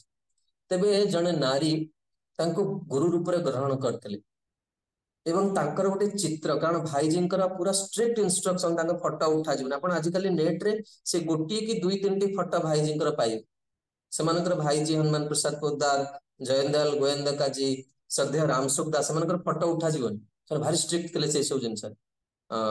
ତେଣୁ ସେ କଣ କରିଥିଲେ, ନିଜ ହାତରେ ତାଙ୍କୁ ଥରେ ଦୂରରୁ ଦର୍ଶନ କରିଥିଲେ ଏବଂ ନିଜ ହାତରେ ଗୋଟେ ଚିତ୍ର ଆଙ୍କିକି ତାଙ୍କୁ ଗୁରୁ ରୂପରେ ମାନିକି ସେ ପୂଜା କରିଥିଲେ। ଏପରିକି ସେ ଭଗବତ ସାକ୍ଷାତକାର ପର୍ଯ୍ୟନ୍ତ ତାଙ୍କ ସ୍ଥିତି ପଳେଇ ଯାଇଥିଲା। ଗୋଟେ ଚରିତ୍ରରେ ପଢୁଥିଲି ଦିନକର ଘଟଣା, ଭାଇଜୀ ସେ ଯୋଉଠି ରହୁଥିଲେ ଭଜନ କରୁଥିଲେ ସେଇ ରାସ୍ତାରେ ସେ ଯାଉଛନ୍ତି ଏବଂ ଭାଇଜୀ ଜାଣିନାହାନ୍ତି ଯେ ସେ ତାଙ୍କୁ ଗୁରୁ ରୂପରେ ମାନିଛନ୍ତି। ଏବଂ ଭାଇଜୀ କଣ କରୁଛନ୍ତି, ଭାଇଜୀଙ୍କୁ ବହୁତ ତୃଷାର୍ତ, ମାନେ ବହୁତ ଶୋଷ ଲାଗିଛି। ତାଙ୍କ ସହିତ ଜଣେ ବ୍ୟକ୍ତି ଅଛନ୍ତି, ସେ ତାଙ୍କ ଘର ଠକ୍ ଠକ୍ କରୁଛନ୍ତି ଏବଂ ତାଙ୍କୁ ପାଣି ମାଗିଛି। ତେଣୁ ଭାଇଜୀ ସେ ଘର ଭିତରେ ପଶିଲା ପରେ ଇଏ ଏତେ ବଡ ଜଣେ ସାଧିକା ଥିଲେ ଯେ ତାଙ୍କ ଘରେ ଭାଇଜୀ ଯାଇ ନିଜେ ବସି ପଡିଲେ ତଳେ। ତେଣୁ ସେ ଆଜି ଆସନ ଆଣିକି ଦେଲେ ଏବଂ ଆସନ ଆଣି ଦେଇ ସାରିଲା ପରେ ଯେତେବେଳେ ପାଣି ଦେଲେ ସେତେବେଳେ ଦେଖିଲେ, ସେ ଜାଣିପାରିଲେ ଯେ ଇଏ ହଉଛନ୍ତି ଭାଇଜୀ ହନୁମାନ ପ୍ରସାଦ ପୋଦ୍ଦାର। ଏବଂ ସେ କାନ୍ଦିବାକୁ ଲାଗିଲେ ଏବଂ ସେ କହିଲେ ଯେ ଆପଣ କାହିଁକି ମୋ ଆଗକୁ ଆସିଲେ? କାହିଁକି ନା ଭଗବାନ କୃଷ୍ଣ ଶ୍ରୀମଦ ଭାଗବତମରେ 2 ଥର ଏଇ କଥାକୁ କୁହାଯାଏ। जोटा हूँ आमर गौड़ीय वैष्णव मानकर प्राण। जेतेबेले जड़े कौन हुए भगवान आमको बेले बेले लोक मैंने भावती जे आमर इस्कन विशेष करी भक्त मैंने भावती जे आमर एठी किसी वास्तव में भक्तिर महिमा फहिमा नहीं, एटा सब माने फॉल्स कथा। एते मु जप करुची प्रसाद पाउची एते साधु कथा शुणुची, थरे स्वप्न रे भी भगवान आसुना। प्रकृति में मिलिबे कि न मिलिबे से परंपरा तो कहउचंदी भगवान देखुचंती, राधारानी कथा कहउचंती बा केते सखी मंजरी को कथा शुणुचे, आउ किए भगवान को सहित खेलिलानी किए कौन कहना आमर तो इस्कन में कहीं कथा जमा आसुन। ये प्रकृत रे एटा अच्छी ना एटा सब फॉल्स कथा। भगवान एइथ पे गोटे जीव को दर्शन दियंतनी जे ता हृदय रे कौन हुए व्याकुलता नष्ट हो जाए। एवं सेई कथाटा से माँ जनक भाईजी को कहले जे मु आपण को प्राप्ति करिवार जो व्याकुलता थिला आज कौन हम मोर से व्याकुलता कमी जीव आपण को देखी। देखो आध्यात्मिक जीवन को सोपान रे से सब अच्छा। तेणु मुझे ये कथाटा कहबार उद्देश्य होची जे आम जीवन में आम किसी रिलेशन एमती थिबा दरकार जो किसी स्वार्थ नथिबो। आपण मते सम्मान दउचंदी सेति मु आपण भल पाउची, बा आपण माने मते किसी डोनेशन दउचंदी मु आपण भल पाउची। देखिए यही सब जिनसा बाद देकी जे स्नेह करुच्ची बुझिया पड़े से भगवान को जड़े प्रतिनिधि आ सेई कार्यटा किए करती ना आध्यात्मिक गुरु करती। आध्यात्मिक गुरु जो शिष्य को जो आ वैष्णव माने भी करती किसी एभली वैष्णव आपण जीवन में थिबा दरकार जे बिना मोर जीवन सेमती गोटे संपर्क थिला। से मु तार अनुभूति जानी पारछि। यदि जड़े वैष्णवी आपण प्रार्थना करेंगे आपण निजे कल्पना करें आपण कौटी की जीवे कौटी की जीवे माने किसी गोटे बहुत बड़ पोस्ट आजिकल लोक मैंने भी भक्त मान पचाते आप इस्कन कौ पोस्ट रे अच्छा आम को पोस्ट रे थाऊ कि न थाऊ आम हृदय पोस्टा बहुत बड़ हवा दरकार। कारण जी हृदय रे भगवान को रखी देछि ताठू बड़ धनी व्यक्ति जगत रे केही नै, कोई तो किए जानू बा न जान। तेणु मु भाई हनुमान प्रसाद पोदार विषय आउ गोटे कथा कहबी। आपण माने वृंदावन रे रासलीला सब देखिथिबे, सब छोट छोट पिला माने रासलीला करन के देखछन के हैंड रेस कले तो माने देखछन बा टीवी रे। अच्छा तो छोट छोट ब्राह्मण पिला मानकू पुआ माने सेठी झिया पिला मिसी पारिबे। सो छोट छोट ब्राह्मण पिला मानकू जो मानकर विकार हेइ नथियो आपण माने बुझी परथे मु कोन कहया को चाहूची, जे माने मन रे तांकर खराब भावना आसी नथियो सेही भली पिला मानकू नै कि भगवान कर लीलार अभिनय करा जाय। तो भगवान निजे ए जगत रे जने आचार्य थिले। आपण माने रंगदेवींकर सखींकर गाँ को गले से वस्तु को देखि पारि। से ग्राम रे जने आचार्य थिले जहांकर नाम होचे घमंड देवाचार्य एवं सी नित्य गोलोक को जाइकी एई लीला करिया पई भगवान को अनुमति मागिले एई जड़ जगत रे थाई। तेणु भगवान आपण श्री राधारमण बांके बिहारी बा हमर इस्कन वृंदावन कृष्ण बलराम को देखिले आपण सेटा गोटे माने एभली गोटे बंकार टर्बिन पीस लगी जहां केरी बोली भी कहा जाए ताकू कौन कले ना भगवान कृष्ण कौन कले तांका मस्तक रु काढ़ी घमंड देवाचार्य को देती। एवं श्रीमती राधाराणी तांकर जो चंद्रिका आपण वृंदावन इस्कन देखिए श्रीमती राधाराणी को ऊपर गोटे चंद्रिका लगी था। राधाराणी मुकुट पिंधन के वृंदावन गोटे चंद्रिका लगी था, गोटे आंब भाया गोटे जिनसटे लगी था चंद्रिका, ताकू चंद्रिका कहा जाए शास्त्रीय शब्द रे। तो श्रीमती राधाराणी से चंद्रिका को घमंड देवाचार्य को देती। तो से दुईटा वस्तु को आज भी से छोट पिला को लगा जाए एवं कहा जाए जे जेते बळे जणे गोटे छोट पिला या को धारण करे से कौन करे भगवत स्वरूप हो जाए। तेणु आपण आज भी देखिए ब्रजरे महान आचार्य माने जाइकी से छोट पिला को प्रणाम करती एवं अनेक दिव्य अनुभूति अच्छी। किंतु भाईजी हनुमान प्रसाद पोद्दार या विश्वास करनथि। से भावुले एटा गोटे मनगढ़ा कथा बा माने एटा गोटे कपल कल्पित लोक मानकर भावना जेतरे प्रकृत रे किछि आध्यात्मिक नाही। तेणु थरे से परीक्षा करिया पई वृंदावन को गले एवं से कहले जदि तुम्हें प्रकृत रे ठाकुर जी हेइथिबो माने से छोट पिला को माने लीला पूर्वरु ठाकुर जी मंच पर को आसिया पूर्वरु से कहले जे जदि तुम्हें प्रकृत रे ठाकुर जी हेइथिबो से दिन गुरुवार थिला आ गुरुवार भगवान को कलर वस्त्र पिंधंती किए कहि परिबे? ଭଗବାନଙ୍କର ପ୍ରତିଦିନର ବସ୍ତ୍ରର ରଙ୍ଗ ଅଲଗା ଅଲଗା ଥାଏ। ତ ଗୁରୁବାର ଦିନ ପୀତ ବସ୍ତ୍ର ପିନ୍ଧନ୍ତି, ହଳଦିଆ ରଙ୍ଗର ବସ୍ତ୍ର ପିନ୍ଧନ୍ତି। ଆପଣ ଇସ୍କନ ସେଣ୍ଟର ମାନଙ୍କରେ ଗୁରୁବାର ଦିନ ୟେଲୋ କଲର ଡ୍ରେସ ପିନ୍ଧନ୍ତି ଭଗବାନ, ଯୋଉଟା କି ତାଙ୍କର ନିଜ ପ୍ରିୟ ବସ୍ତ୍ର। ଆଉ ଭଗବାନ କଣ କରିବେ, ଯଦି ଆଜି ତୁମେ ପ୍ରକୃତରେ ଭଗବାନ ହେଇଥିବ ତାହେଲେ ତୁମେ ଆଜି କଣ ହବ ନା ସବୁଜ ରଙ୍ଗର ବସ୍ତ୍ର ପିନ୍ଧିକି ଆସିବ।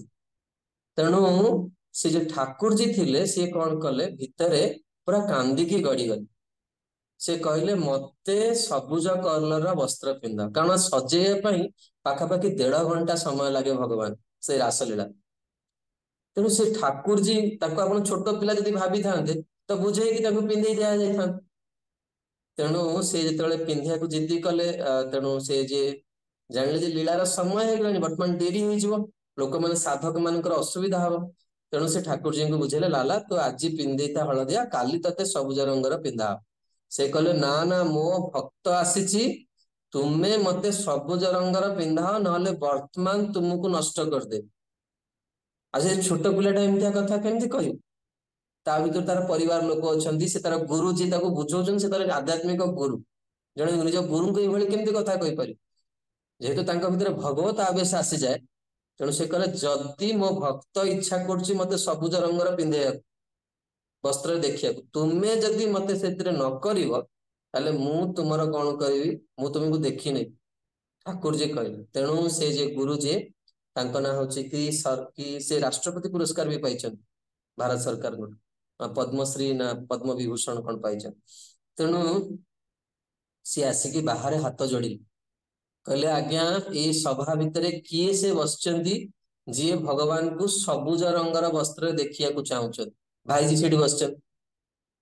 ତେଣୁ ସିଏ କହିଲେ ଯେ ବର୍ତ୍ତମାନ ଯଦି ଭଗବାନ ପୀତ ବସ୍ତ୍ରରେ ସଜେଇ ଦିଆହେଇଛି, ଭଗବାନଙ୍କୁ ଯଦି ସବୁଜ ବସ୍ତ୍ରରେ ସଜା ହବ ଆହୁରି 1.5 ଘଣ୍ଟା ସମୟ ଲାଗିବ। ତେଣୁ ଆପଣ ହିଁ ଆସନ୍ତୁ ଉଠିକି, ଆଉ ଠାକୁରଜୀଙ୍କୁ କହିଦିଅନ୍ତୁ ଲାଲା ମୁଁ ତୁମକୁ ଏଇ ବେଶରେ ଦେଖିବାକୁ ଚାହୁଁଛି। ତେଣୁ ଭାଇଜୀ ଉଠିକି ଗଲେ ଏବଂ ଯାଇକି 15 ମିନିଟ ପର୍ଯ୍ୟନ୍ତ ସେଇ ମାନେ ଯିଏ କୃଷ୍ଣ ରୂପୀ ଛୋଟ ବାଳକ ତାଙ୍କୁ ଧରିକି କାନ୍ଦିବାକୁ ଲାଗିଲେ ଭୋ ଭୋ ହେଇକି।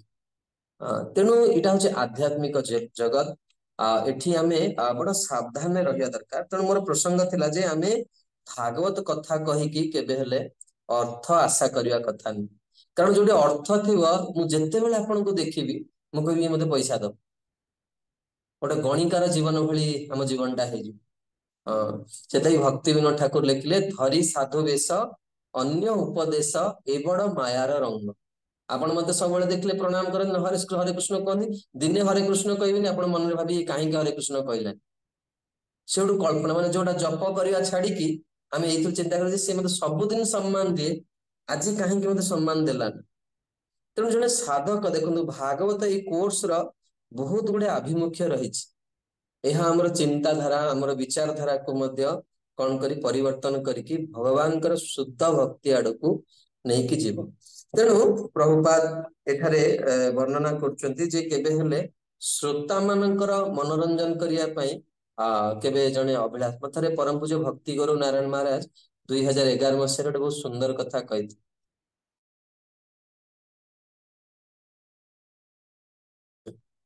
କିନ୍ତୁ ଶ୍ରୀଲ ପ୍ରଭୁପାଦ କେବେ ବି ଏଇଭଳି କାର୍ଯ୍ୟ କରିନଥିଲେ। ଆଉ ଆମେ ମାନେ ବି କେବେ ବି ତାକୁ କଣ କରିବା ଦରକାର, ଅନୁକରଣ କରିବା। ଶ୍ରୋତା ମାନଙ୍କୁ ଭଲ ଲାଗେ ବୋଲି ଆମେ ଏମିତି କହିବା, ଏଇଟା କେବେ ଠିକ ଜିନିଷ ନୁହେଁ, ଯାହା ଫଳରେ ସେମାନଙ୍କର କେବେ ପରିବର୍ତ୍ତନ ହବନି।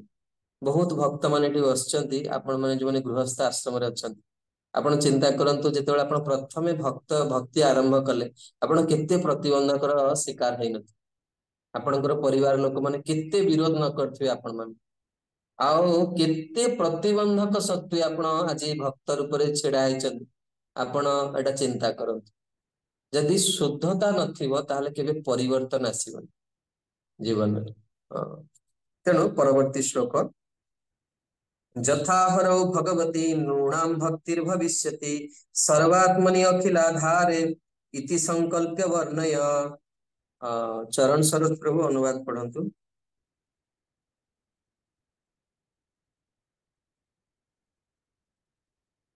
ଯଥା ହରौ ଭଗବତୀ ନୃଣାମ୍ ଭକ୍ତିର୍ଭବିଷ୍ୟତି ସର୍ବାତ୍ମନି ଅଖିଲାଧାରେ ଇତି ସଂକଳ୍ପ୍ୟ ବର୍ଣ୍ଣୟ। ଭଗବାନ ହରି ହେଉଛନ୍ତି ସର୍ବଜୀବଙ୍କର ପରମାତ୍ମା, ଏବଂ ସମସ୍ତ ଶକ୍ତିର ଅନ୍ତିମ ଉତ୍ସ ସେ ଭଗବାନ ପ୍ରତି ମନୁଷ୍ୟ ମାନଙ୍କର ଦିବ୍ୟ ପ୍ରେମମୟୀ ସେବା ଭାବ ବା ଭକ୍ତି ବୃଦ୍ଧି ଯେପରି ହୁଏ ସେଇ ଲକ୍ଷ୍ୟରେ ଭଗବତ ବିଜ୍ଞାନକୁ ଦୃଢ ନିଶ୍ଚୟତା ସହିତ ବର୍ଣ୍ଣନା କର। ହଁ, ବହୁତ ବହୁତ ଗୁରୁତ୍ୱପୂର୍ଣ୍ଣ ଶ୍ଲୋକ। ଏଠି କହୁଛନ୍ତି ଇତି ସଂକଳ୍ପ୍ୟ ବର୍ଣ୍ଣୟ। ସଂକଳ୍ପ ଶବ୍ଦର ଅନୁବାଦ କଣ କରିଛନ୍ତି ପ୍ରଭୁପାଦ? ଶବ୍ଦ ଶ୍ଲୋକକୁ ଦେଖନ୍ତୁ ଶବ୍ଦାନୁବାଦ। ନିଶ୍ଚୟତା ଦ୍ଵାରା। ହଁ, ନିଶ୍ଚୟତା ନିଶ୍ଚୟ। ଦ୍ଵାରା। ହଁ ହଁ, ବହୁତ ସୁନ୍ଦର। ଆପଣ ନିଶ୍ଚୟ। ପ୍ରଭୁପାଦଙ୍କର ଗୋଟେ ବିଶେଷତ୍ୱ ହଉଛି ପ୍ରଭୁପାଦ ଜଣିଏ ଆଚାର୍ଯ୍ୟ ଯିଏ 18,000 ଶ୍ଲୋକର ଶବ୍ଦାନୁବାଦ ଦେଇଛନ୍ତି। ଆପଣ ଦେଖିବେ ଭାଗବତର କୌଣସି ଟୀକାକାର ଏଇ କାର୍ଯ୍ୟ କରିନାହାନ୍ତି। ପ୍ରଭୁପାଦ କେତେ କଷ୍ଟ କରୁଛନ୍ତି ଆମ ମାନଙ୍କ ପାଇଁ। ଆଉ ଯଦି ଆପଣ ଶ୍ଲୋକକୁ ମନେ ରଖିବାକୁ ଚାହୁଁଛନ୍ତି, ଆପଣ ତାର ମିନିଂ ଜାଣିବା ଦରକାର, ୱାର୍ଡ ମିନିଂ ଜାଣିବା ଦରକାର। ୱାର୍ଡ ମିନିଂ ଜାଣିଲା ପରେ ଶ୍ଲୋକ ବହୁତ ଶୀଘ୍ର ମନେ ରହିଯିବ। ସଂକଳ୍ପ ଶବ୍ଦର ଅର୍ଥାତ ହଉଛି ଯଦି ଜଣେ ସଂକଳ୍ପ କରେ ତାହେଲେ କଣ ହୁଏ, ତାର ବହୁତ ଶୀଘ୍ର କାର୍ଯ୍ୟ ସିଦ୍ଧି ହେଇଯାଏ। ସେଥିଲାଗି ଆମର ଯୋଉ ଜନ୍ମାଷ୍ଟମୀ ବ୍ରତ ଆସୁଛି ବା ଶ୍ରୀ ରାମ ନବମୀ ଆସୁଛି, ବା ଯଦି ଆପଣ ନିଜର ଆଧ୍ୟାତ୍ମିକ ଗୁରୁଙ୍କର ବ୍ୟାସ ପୂଜା କରୁଥିବେ, ତା ପୂର୍ବ ଦିନ ଆମେ ସଂକଳ୍ପ କରୁ ଭଗବାନଙ୍କ ଆଗରେ। ଆମର ଗୋଟେ ଆପଣ ଦେଖିଥିବେ ଶ୍ରୀଧାମ ମାୟାପୁରରେ ବିଶେଷ କରି ବହୁତ ସୁନ୍ଦର ଭାବରେ ସଂକଳ୍ପ କରାଯାଏ। ଆମେ ମଧ୍ୟ ଆମର ଇସ୍କନ ବୁର୍ଲା କେନ୍ଦ୍ରରେ ପ୍ରତି ଫେଷ୍ଟିଭାଲ ପୂର୍ବରୁ ସଂକଳ୍ପ କରୁ। ଆଉ ମୋର ବ୍ୟକ୍ତିଗତ ଅନୁଭୂତି ଅଛି, ଯଦି ଜଣେ ଠିକଣା ଭାବରେ ସଂକଳ୍ପ କରିଦେଲା, ତାର ନିଶ୍ଚିତ ଭାବରେ କାର୍ଯ୍ୟ ସିଦ୍ଧି ହେଇଯିବ। ସେଥିପାଇଁ ଏଠି ବ୍ରହ୍ମାଜୀ କହୁଛନ୍ତି ନାରଦଙ୍କୁ ଯେ ତୁମେ ସଂକଳ୍ପ କରିକି କଣ କର, ଏଇ ଭଗବତ ବିଜ୍ଞାନକୁ ପ୍ରଚାର କର। ତେବେ ଏଠି କହୁଛନ୍ତି ଯେ ଭଗବାନ କିଏ ନା ସର୍ବାତ୍ମନି, ଯିଏ ସମସ୍ତଙ୍କ ହୃଦୟ ଭିତରେ ଅଛନ୍ତି, ସମସ୍ତଙ୍କର ମନର କଥାକୁ ଜାଣନ୍ତି, ଅଖିଳ ଧାର, ଯିଏ ହଉଛନ୍ତି ଏଇ ଆମର ଶରୀରର କଣ, ଆମେ ଯୋଉ ଶରୀର ପ୍ରାପ୍ତ ହଉଛେ ଆମର ଜୀବନ ଶକ୍ତି ବା ପ୍ରାଣ ଶକ୍ତି, ଯାହାଙ୍କ ପାଖରେ ଅନେକ, ଯିଏ ଆମକୁ ଅନେକ ଭାବରେ ବହୁତ ଭାବରେ ସାହାଯ୍ୟ କରିପାରିବେ, ସବୁ ପରିସ୍ଥିତିରେ ସାହାଯ୍ୟ କରିପାରିବେ। ତେଣୁ ଜଣେ ଯେତେବେଳେ ପ୍ରଚାର କରିବା ପାଇଁ ତାର ଜୀବନକୁ ସେ ସମର୍ପିତ କରେ, ଭଗବାନ ତାକୁ ସବୁ ପ୍ରକାର ସାହାଯ୍ୟ କରନ୍ତି। ପ୍ରିଚର ମାନେ ଅନୁଭବ କରିପାରୁଥିବେ, ତ ଆମେ ନୂଆ ନୂଆ ଆସିଲେ ଆମେ ଅନେକ ଜିନିଷରେ ଭୟ ଲାଗେ। ଯେମିତି ଠିକଣା ସମୟରେ ଶ୍ଲୋକ ମନେ ନ ପଡିବାର ଭୟ, ବା ଯଦି ମୋଠୁ କିଏ ବିଦ୍ୱାନ ବ୍ୟକ୍ତି ଥିବେ ସିଏ ଯଦି କଣ ପ୍ରଶ୍ନ ପଚାରେ ତାର ଉତ୍ତର ଦେବାର ଭୟ, ବା ମାନେ ବିପରୀତ ଇଏ ପରିସ୍ଥିତିର ଭୟ, ଅନେକ ଭୟ ଥାଏ। କିନ୍ତୁ ଧୀରେ ଧୀରେ ଆମେ ଯେତେବେଳେ ପ୍ରଚାର କରିବାକୁ ଆରମ୍ଭ କରୁ, ସେତେବେଳେ କଣ ହୁଏ, ଆମର ଭୟଟା ପଳେଇଯାଏ। ମୋର ମନେ ଅଛି, ଆମେ ଯେତେବେଳେ ଫାଷ୍ଟ ବୁକ୍ ଡିଷ୍ଟ୍ରିବ୍ୟୁସନ କରୁଥିଲୁ, ଆମର ଭୟ ଲୋକମାନେ କୁକୁର ଛାଡି ଦିଅନ୍ତି ଭୁବନେଶ୍ଵରରେ। ତ ସେଇ ପରିସ୍ଥିତିକୁ କେମିତି ଡିଲ୍ କରି, ତେଣୁ ମୋର ଗୋଟେ ଅନୁଭୂତି କରୁଛି ପ୍ରଚାର କରିବା ଭିତରେ। ଥରେ ଆମେ ଭୁବନେଶ୍ୱରରେ ଗୋଟେ ଆଇଏଏସ୍ ଅଫିସର କଲୋନୀକୁ ଯାଇଥିଲୁ। ତ ଆମେ ଯେତେବେଳେ ତାଙ୍କର ଗେଟ୍ ଖୋଲିଲୁ, ଦୁର୍ଭାଗ୍ୟବଶତଃ ଆମ ଦ୍ଵାରା ଗୋଟେ ଭୁଲ କାର୍ଯ୍ୟ ହେଇଗଲା। ଯେ ଆମେ ତାଙ୍କର ଗେଟ୍ ଟାକୁ ଖୋଲିକି ଆମେ ତାଙ୍କ ଘର ଭିତରକୁ ଗଲୁ। ଆମେ ଗେଟ୍ ଟା ବନ୍ଦ କରିବା ଦରକାର। ତ ଆମେ ଯେତେବେଳେ ନକ୍ କଲୁ, ତ ଜଣେ ଭଦ୍ର ବ୍ୟକ୍ତି ହାଫ ପ୍ୟାଣ୍ଟ ପିନ୍ଧିକି ଆଉ ଗୋଟେ ବ୍ୟାନିୟନ ପିନ୍ଧିଛନ୍ତି, ସେ ବାହାରିଲେ ଏବଂ ଆମେ ତାଙ୍କୁ ହରେ କୃଷ୍ଣ କହିଲୁ, ସେ ବି ହରେ କୃଷ୍ଣ କହିଲେ। ସେ ହରେ କୃଷ୍ଣ କହିଲା ଭିତରେ ଆମେ 3 ଜଣ ଯାଉ, 3 ଜଣ ଗ୍ରୁପ ଥାଏ ଆଗରୁ, 3 ଜଣ ଗ୍ରୁପ ହେଇକି ଆମେ ଯାଉ। ପ୍ରାୟ 12ଟା ଗ୍ରୁପ ହୁଏ ଆମ ବେଳେ। ଆଉ 8 ବର୍ଷ ଆମେ ବୁକ୍ ଡିଷ୍ଟ୍ରିବ୍ୟୁସନ କରୁଛୁ ଭୁବନେଶ୍ୱରରେ ପ୍ରତି ଗଳି କନ୍ଦି। ତ ସେଠି ଯେତେବେଳେ ଆମେ ଗଲୁ, ଆମେ ଦେଖିଲୁ, ମୁଁ ଦେଖିଲି ଗୋଟେ ବାଘଠୁ ବି ବଡ ଗୋଟେ କୁକୁର ତା ପଛରେ ଆସୁଛନ୍ତି, ସେ ଭଦ୍ର ଲୋକଙ୍କ ପଛରେ। ତେଣୁ ଯଦି ଯୋଉ ଘର ଆଗରେ ଲେଖା ହେଇଥାଏ ବିହେଭିୟର ଅଫ ଡଗ୍ସ, ମୁଁ ସେ ଘରକୁ ଯାଏନି ପ୍ରଚାର କରିବାକୁ। କାରଣ କୁକୁର ଚେତନାରେ ଅଛି, ସେ ଭଗବତ ଚେତନା କେମିତି ଆସିବ? ମୁଁ ଭାରି ସାବଧାନ ସହିତ ଛିଡା ହୁଏ, ଖାଲି ପ୍ରଭୁପାଦଙ୍କର ଗୁରୁଙ୍କର କଥାକୁ ମାନି।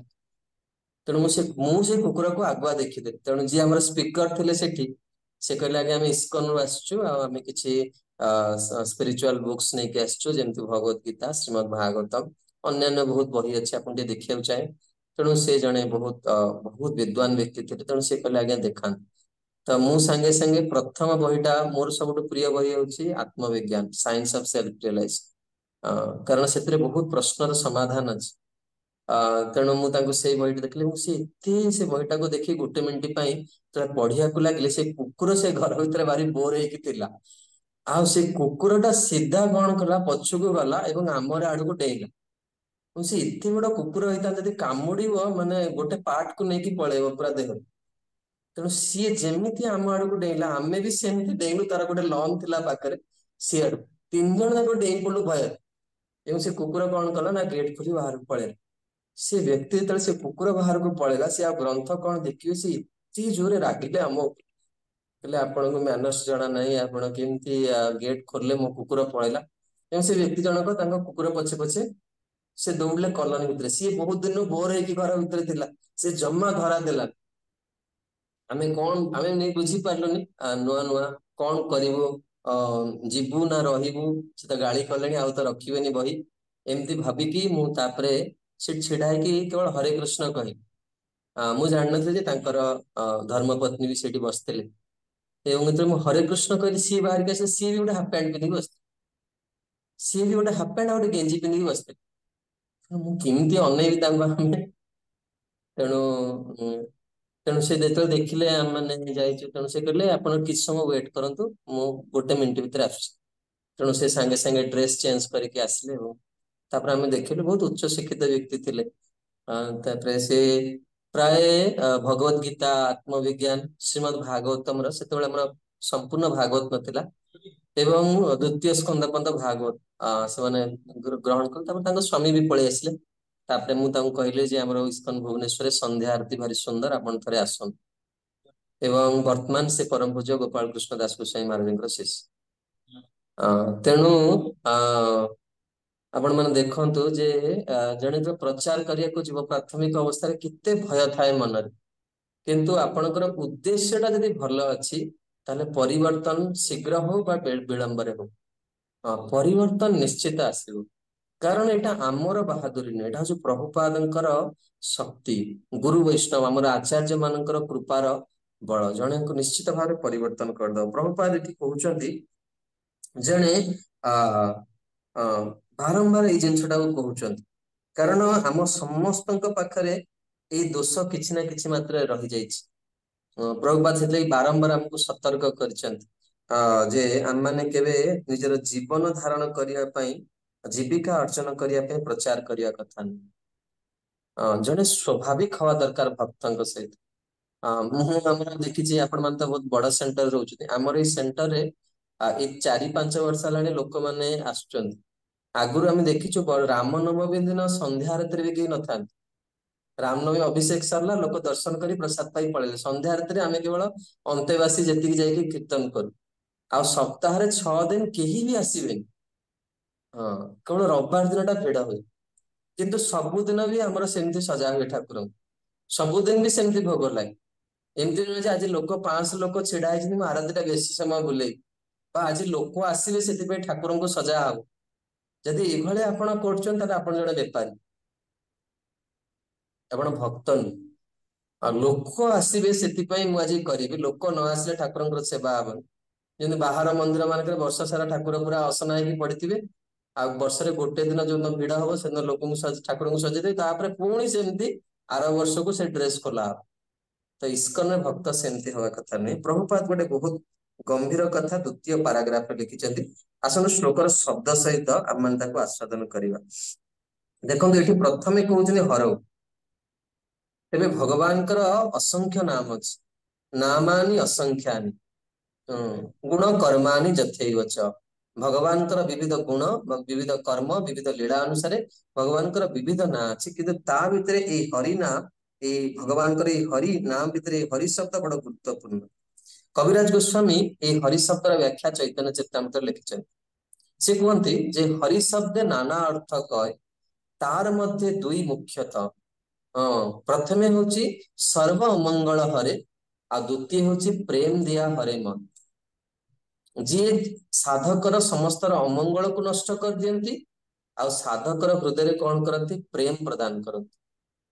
ତେଣୁ ସିଏ ହଉଛନ୍ତି ହରି। ଏଠି ବ୍ରହ୍ମାଜୀ ଆଉ କିଛି ବି ଭଗବାନଙ୍କର ନାଁ କହିପାରିଥାନ୍ତେ। ହରଉ ଶବ୍ଦ କାହିଁ କହୁଛନ୍ତି ନା ନାରଦ ମୁନିଙ୍କୁ ପ୍ରଚାର କରିବା ପାଇଁ ପଠଉଛନ୍ତି। ତେଣୁ ସମସ୍ତ ଅମଙ୍ଗଳକୁ ଯୋଉମାନେ ପ୍ରଚାର କରିବେ, ଭଗବାନଙ୍କର ବାଣୀ ପ୍ରଚାର କରିବାକୁ ଚାହିଁବେ, ଭଗବାନ ତାଙ୍କୁ ସାହାଯ୍ୟ କରନ୍ତି, ତାଙ୍କ ଜୀବନରେ ସମସ୍ତ ଅସୁବିଧାକୁ ପ୍ରତିବନ୍ଧକୁ ଦୂର କରିଦିଅନ୍ତି। हाँ भक्तिर भविष्यति एठी बहुत गुरुत्वपूर्ण रही आपण मन भीतर किए पढ़िया को चाहिए सेकंड पैराग्राफ हरे कृष्ण प्रभुजी।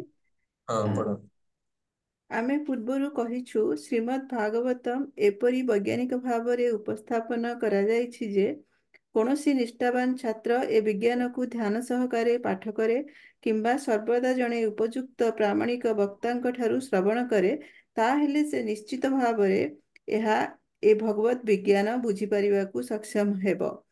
ठीक अच्छे प्रत्येक मतलब ठीक ठीक अच्छे बहुत गुरुत्वपूर्ण देखंतु एठी गोटिए शब्द भावार्थरे प्रभुपादଙ୍କର बड़ गंभीर सेटा होची कोन नै निष्ठावान छात्र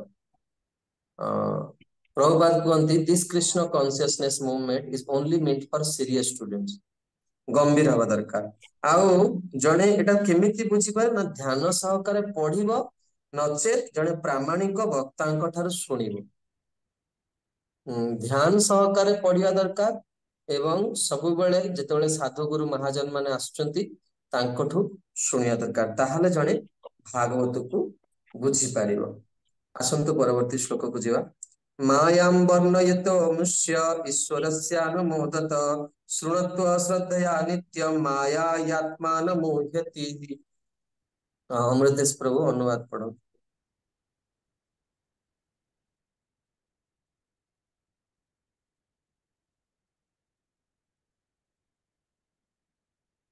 प्रभु बोधे आपण म्यूट अछन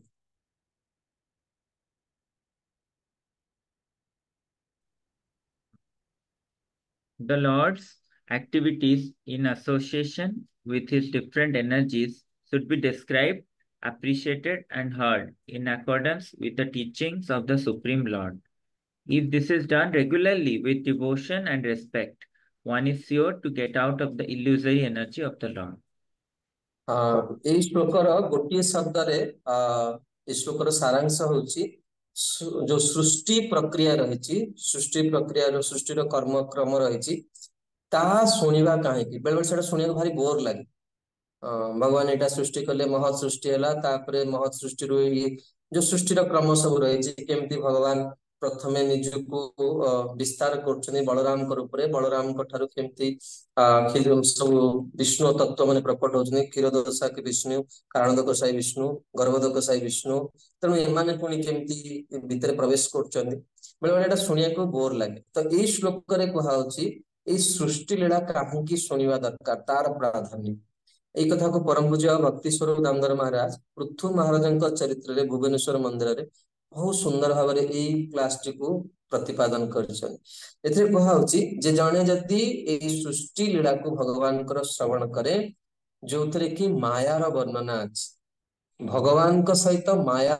देवी वर्णना अच्छी तेणु या जदि जने विश्वास सहित शुणे से केबे हेले माया रे भ्रमित हब ना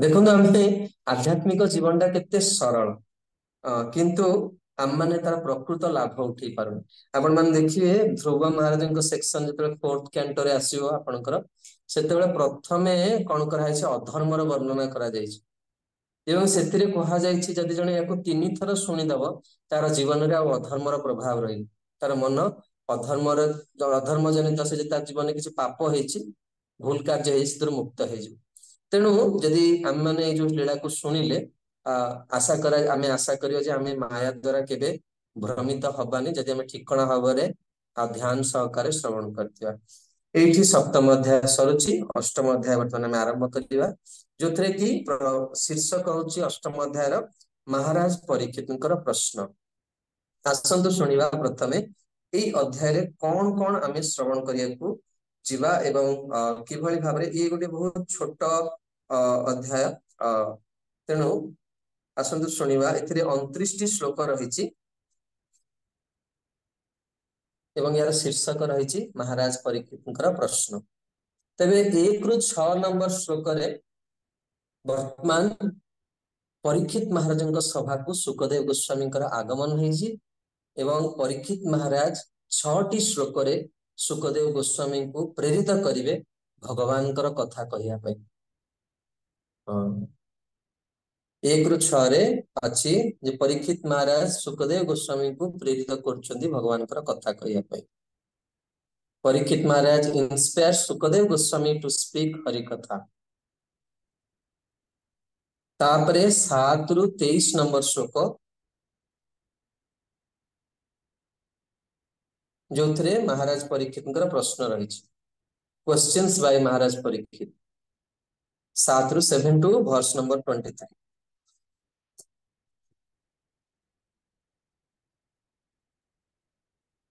तापरे 24 रु 29 नंबर श्लोक जो थे महाराज परीक्षित सुखदेव गोस्वामी को पुनः प्रेरित करछन्ती प्रेरणा दौचन्ती कहिवा पई तांका प्रश्नर उत्तर दबा।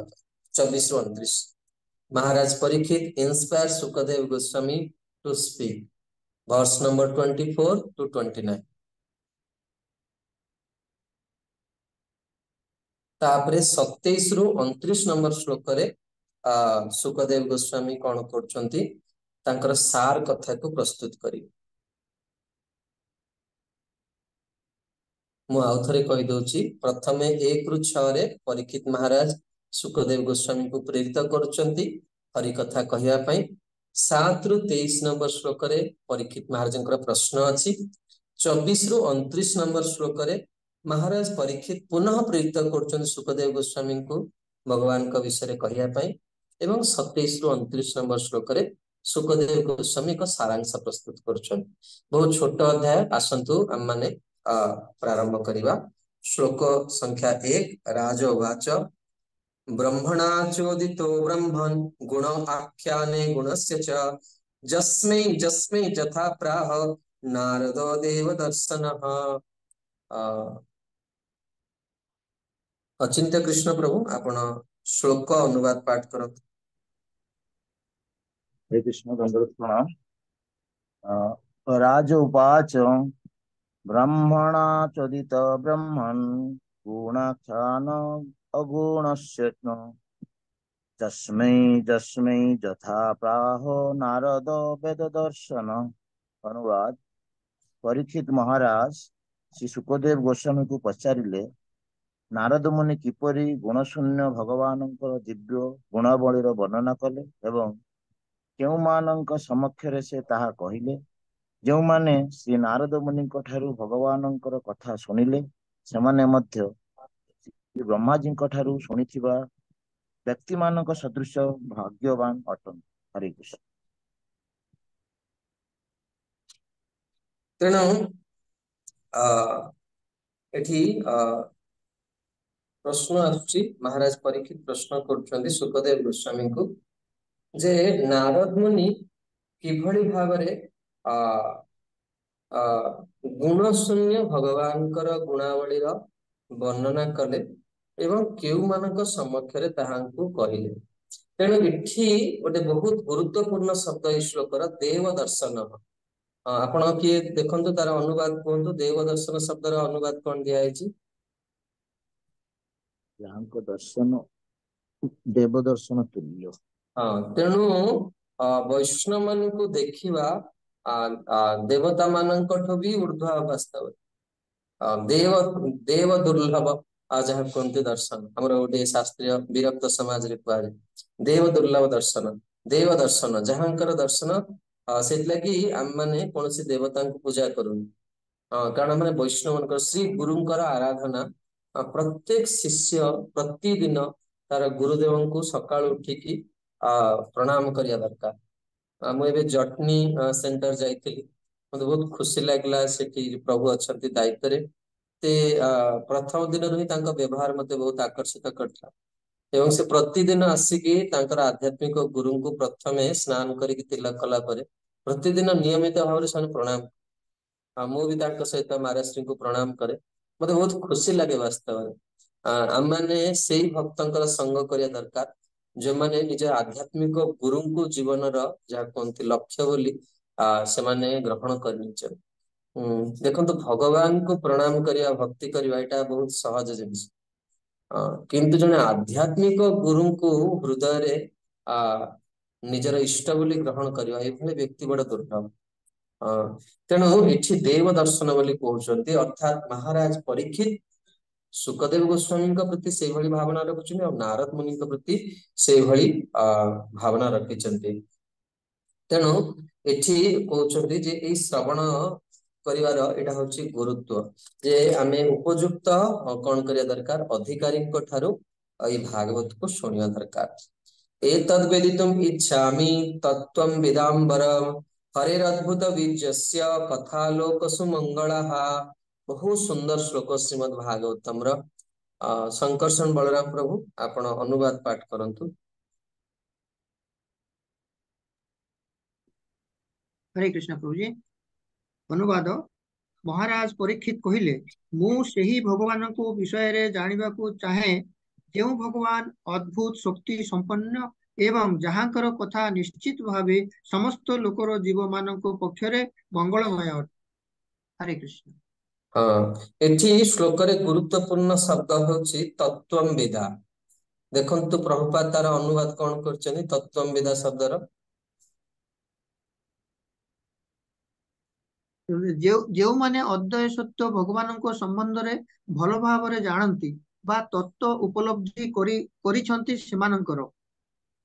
ହଁ, ତେଣୁ ଆପଣ ଏଇଥିପାଇଁ ମୁଁ ଶବ୍ଦ ଗୁଡିକୁ କହୁଛି, ଯଦି ଆପଣ କ୍ଲାସରେ ଯେତେବେଳେ ଆପଣ ପ୍ରଚାର କରିବେ ବା ଭାଗବତ କଥା କହିବେ, ଯଦି ଶବ୍ଦ ଗୁଡିକୁ ଆପଣ ବ୍ୟାଖ୍ୟା କରିପାରିଲେ ତାହେଲେ ଆପଣ ବହୁତ ଆପଣଙ୍କର କଥା ଆଦୃତ ହବ ବା ଏହା ଗୋଟେ ଭାଗବତର ପ୍ରାମାଣିକ ବ୍ୟାଖ୍ୟା କରିବାର ଶୈଳୀ ମଧ୍ୟ। ତତ୍ତ୍ୱଂ ବିଦା, ମହାରାଜ ପରୀକ୍ଷିତ କହୁଛନ୍ତି ଯେ ମୁଁ ଭଗବାନଙ୍କ ବିଷୟରେ ଜାଣିବାକୁ ଚାହେଁ। ପ୍ରଥମେ ହଉଛି ଆମେ ଗୋଟେ ଇଚ୍ଛା କରିବା ଦରକାର। ତେବେ ଶ୍ରୀମଦ୍ ଭାଗବତମର ଟୀକାକାର ବୀର ରାଘବାଚାର୍ଯ୍ୟ କହିଛନ୍ତି, ଯେଉଁମାନେ ଗୃହସ୍ଥ ଆଶ୍ରମରେ ଅଛନ୍ତି ସେମାନଙ୍କୁ ଭଗବାନଙ୍କର ଯୋଉ ଅବତାର ମାନଙ୍କର ଚରିତ୍ର ଶୁଣିବା ଦରକାର। ଆପଣ ଦେଖନ୍ତୁ, ଆପଣ କେତେ ଜଣଙ୍କର କଥା ଶୁଣିଛନ୍ତି, ଯେମିତି ଭଗବାନ ବାମନ ଦେବଙ୍କର ଚରିତ୍ର ରହିଛି, ନୃସିଂହ ଦେବଙ୍କର ଚରିତ୍ର ରହିଛି, ଭଗବାନ ରାମଙ୍କର ଚରିତ୍ର ରହିଛି, ଭଗବାନ ମତ୍ସ୍ୟଙ୍କର ଚରିତ୍ର ରହିଛି। ତ ନିୟମ କରିକି ଆପଣ ଦେଖିବା ଦରକାର ଯେ ମୁଁ ଏଇ ଜଗତରୁ ଯିବା ପୂର୍ବରୁ ଭଗବାନଙ୍କର ସବୁ ଅବତାର ମାନଙ୍କର ଚରିତ୍ର କଥା ଶୁଣିବା ଦରକାର ଏବଂ ସେଇ ଅବତାର ମାନଙ୍କର ଚରିତ୍ର କଥା ଅତି ମହିମା ମଣ୍ଡିତ। ଯେମିତି ଏଠି କୁହାଗଲା ଯେ ଏଇ ପ୍ରସଙ୍ଗକୁ ଯୋଉମାନେ ପୂର୍ବ ଅଧ୍ୟାୟରେ କୁହାଗଲା, ଏଇ ପ୍ରସଙ୍ଗକୁ ଯୋଉମାନେ ଶ୍ରବଣ କରିବେ ସେମାନେ କଣ ହେବେ, ମାୟାରେ କେବେ ବିଚଳିତ ହେବେ ନାହିଁ। ତେଣୁ ଏଠି ବି ମଧ୍ୟ କୁହାଯାଉଛନ୍ତି ଏଇ ଶବ୍ଦ ସୁକଦେବ ଗୋସ୍ୱାମୀଙ୍କର ଅତି ପ୍ରିୟ ଶବ୍ଦ। ଆପଣ 6 ଥର ଏଇ ଶବ୍ଦକୁ ଶ୍ରୀମଦ୍ ଭାଗବତମ ଭିତରେ ଶୁଣିବେ। ମୁଁ ପ୍ରାପ୍ତ ହେଇଛି, ହୁଏତ ଯଦି ଆପଣ ଆହୁରି ଧ୍ୟାନ ସହକାରେ ଭାଗବତକୁ ପଢିବେ ଆପଣ ଆହୁରି କିଛି ବି ପ୍ରାପ୍ତ କରିପାରନ୍ତି। କଣ ନା, ଗୋଟିଏ ଶବ୍ଦ ହଉଛି ହରେର ଅଦ୍ଭୁତ ବୀର୍ଯ୍ୟସ୍ୟ। ଏଟାକୁ ବହୁତ ଥର ସୁକଦେବ ଗୋସ୍ୱାମୀ, ଏଟା ବହୁତ ପ୍ରିୟ ଶବ୍ଦ ସୁକଦେବ ଗୋସ୍ୱାମୀଙ୍କର। ଅଦ୍ଭୁତ ବୀର୍ଯ୍ୟସ୍ୟ ଆଉ ଲୋକ ସୁମଙ୍ଗଳା, ଏଇ ଦିଟା ଶବ୍ଦକୁ ସୁକଦେବ ଗୋସ୍ୱାମୀ ବହୁତ ଥର ବ୍ୟବହାର କରିଛନ୍ତି ତାଙ୍କର ବାଣୀରେ। ହଁ, ଏଇଟା କଣ ନା ଅଦ୍ଭୁତ ବୀର୍ଯ୍ୟସ୍ୟ, ଅର୍ଥାତ୍ ଭଗବାନଙ୍କର କଥା ଶୁଣିଲେ କଣ ନା ସୁମଙ୍ଗଳଃ। ସୁମଙ୍ଗଳ ଶବ୍ଦର ଅର୍ଥ କଣ? ସୁମଙ୍ଗଳ, ମଙ୍ଗଳ ଶବ୍ଦର ଅର୍ଥ ଅମୃତେଶ ପ୍ରଭୁ ଆପଣ କହିବାକୁ ଚାହିଁବେ, ମଙ୍ଗଳ ମାନେ ଆପଣ କଣ ବୁଝୁଛନ୍ତି? ମାନେ ଅସ୍ପିସିୟସନେସ୍। ହଁ, ସେଟା ତ ଇଂଲିଶ ରେ ହେଇଗଲା, ତାକୁ ଟିକେ ଓଡିଆରେ ବ୍ୟାଖ୍ୟା କରିବେ, ମାନେ କଣ ଲିଟରାଲି ଆମେ ତାକୁ କେମିତି ଗ୍ରହଣ କରୁଛେ ଜୀବନ। ଆମ ଜୀବନରେ ମଙ୍ଗଳ ଶବ୍ଦଟା ଆପଣ କଣ, ମାନେ ଆପଣଙ୍କର ପାଇଁ ଗୋଟେ ପ୍ରାକ୍ଟିକାଲ ଏକ୍ସାମ୍ପଲ କିଛି ଦେବାକୁ ଚାହିଁବେ ଯଦି ଆପଣ ଇଚ୍ଛା କରନ୍ତି। ଆମ ଜୀବନରେ କିଛି ଅସୁବିଧା ହୁଏତ ଥାଇପାରେ, ଯେତେବେଳେ କୌଣସି ଭକ୍ତଙ୍କ ଦର୍ଶନ ହୁଏ ତ ତା ସହିତ ମଙ୍ଗଳ ହେଇଯାଉ, ଆମେ ହଁ, ସେଇ ଚିତ୍ତଟା ବଦଳିଯାଏ। ଆହୁରି ବି ଆପଣ ସ୍ପଷ୍ଟ କରିପାରିବେ ଚାହିଁଲେ। ଯେମିତି ମୁଁ ଗୋଟେ ଉଦାହରଣ ଦଉଛି ସୁମଙ୍ଗଳ ଶବ୍ଦର। ଆମେ ଠିକଣା ଭାବରେ ଜପ କରିବାକୁ ଚାହୁଁଛୁ କିନ୍ତୁ ଆମେ ଜପ କରିପାରୁନି। ଆମର ବହୁତ ବହୁତ ଆଗ୍ରହ ରହିଛି, ଆମେ ଜାଣୁଛେ ସମସ୍ତେ ଜପ କରିବା ସମୟରେ ଆମର ମନ ଚଞ୍ଚଳ ହେଇଯାଉଛି, ଏଇଟା ଗୋଟେ ଅମଙ୍ଗଳ ଆମ ପାଇଁ, ଗୋଟେ ସାଧକ ହିସାବରେ। ଆମର ମନ ସ୍ଥିର ରହୁନି ବା ଆମେ ବସିଲା ବେଳେ ଆମର ଗୋଡ କାଟୁଛି କିଛି ସମୟ ପରେ, ମାନେ ଆମର ଶାରୀରିକ କିଛି ଅସୁବିଧା ରହିଛି, ଆମେ ବସି ପାରୁନି ବା ଏଇ ସବୁ ଜିନିଷ ହଉଛି ଗୋଟେ ସାଧକ ପାଇଁ ଅମଙ୍ଗଳ। ସୁମଙ୍ଗଳ, ଭଗବାନଙ୍କର କଥା ଶୁଣିଲେ କଣ ହବ, ବ୍ୟକ୍ତିର ହୃଦୟରେ ସେଇ ପାତ୍ରତା ଆସିଯିବ।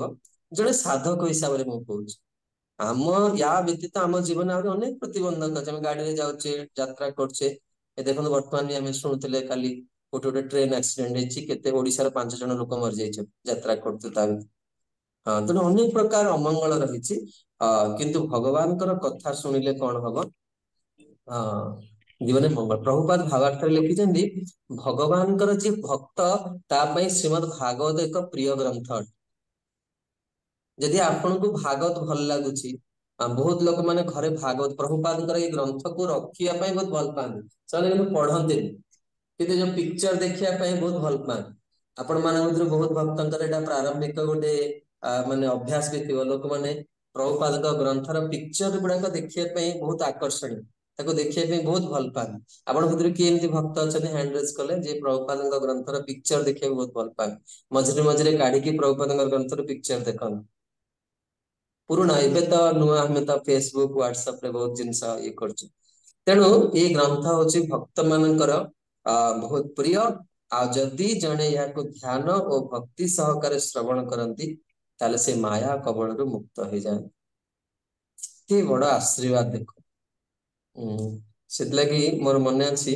आम जो नूतन भक्त थिलु परम पूज्य श्री राधा गोविंद महाराज सब कहते सुनिए सुनिए कथा सुनना चाहिए जब हम ध्यान से कथा सुनेंगे तब हमारा मन हमारा हृदय जो है कृष्ण को पकड़ ले मुझे आप किस दिन पूर्व कहूली अरे परम पूज्य महाराज श्री क्लास रे व्यक्त करते बहुत समय भगवान को फोन लगाए तो ये गोटे लाइन शुणिकी जड़े श्रोता आसी पूरा व्याकुल हो गला कहला महाराज आप आग को कहते मत से फोन नंबर टा दरकार किंतु ता पूर्व मुझे गोटे कथा आपको पचार चाहूँ भगवान आप फोन धरती कि ना से कहले आमर प्रियतम महाराज श्री उत्तर आमर प्रियतम बहुत व्यस्त लोक से प्राय समय गोचारण में व्यस्त रुहति आउ रासादी लीला से व्यस्त रुहति बहुत बेले बेले फोन धरती से कहले महाराज प्लीज मत नंबर दिंतु आप मत आशीर्वाद भी करंतु भगवान मो फोन नंबर माने मो फोन टा रिसीव करी तो महाराज श्री उत्तर देते प्रभुपाद समस्त को ओपनली फोन नंबर देइचंती आ जे निष्ठार सहित डायल करिवो जदि किछि माने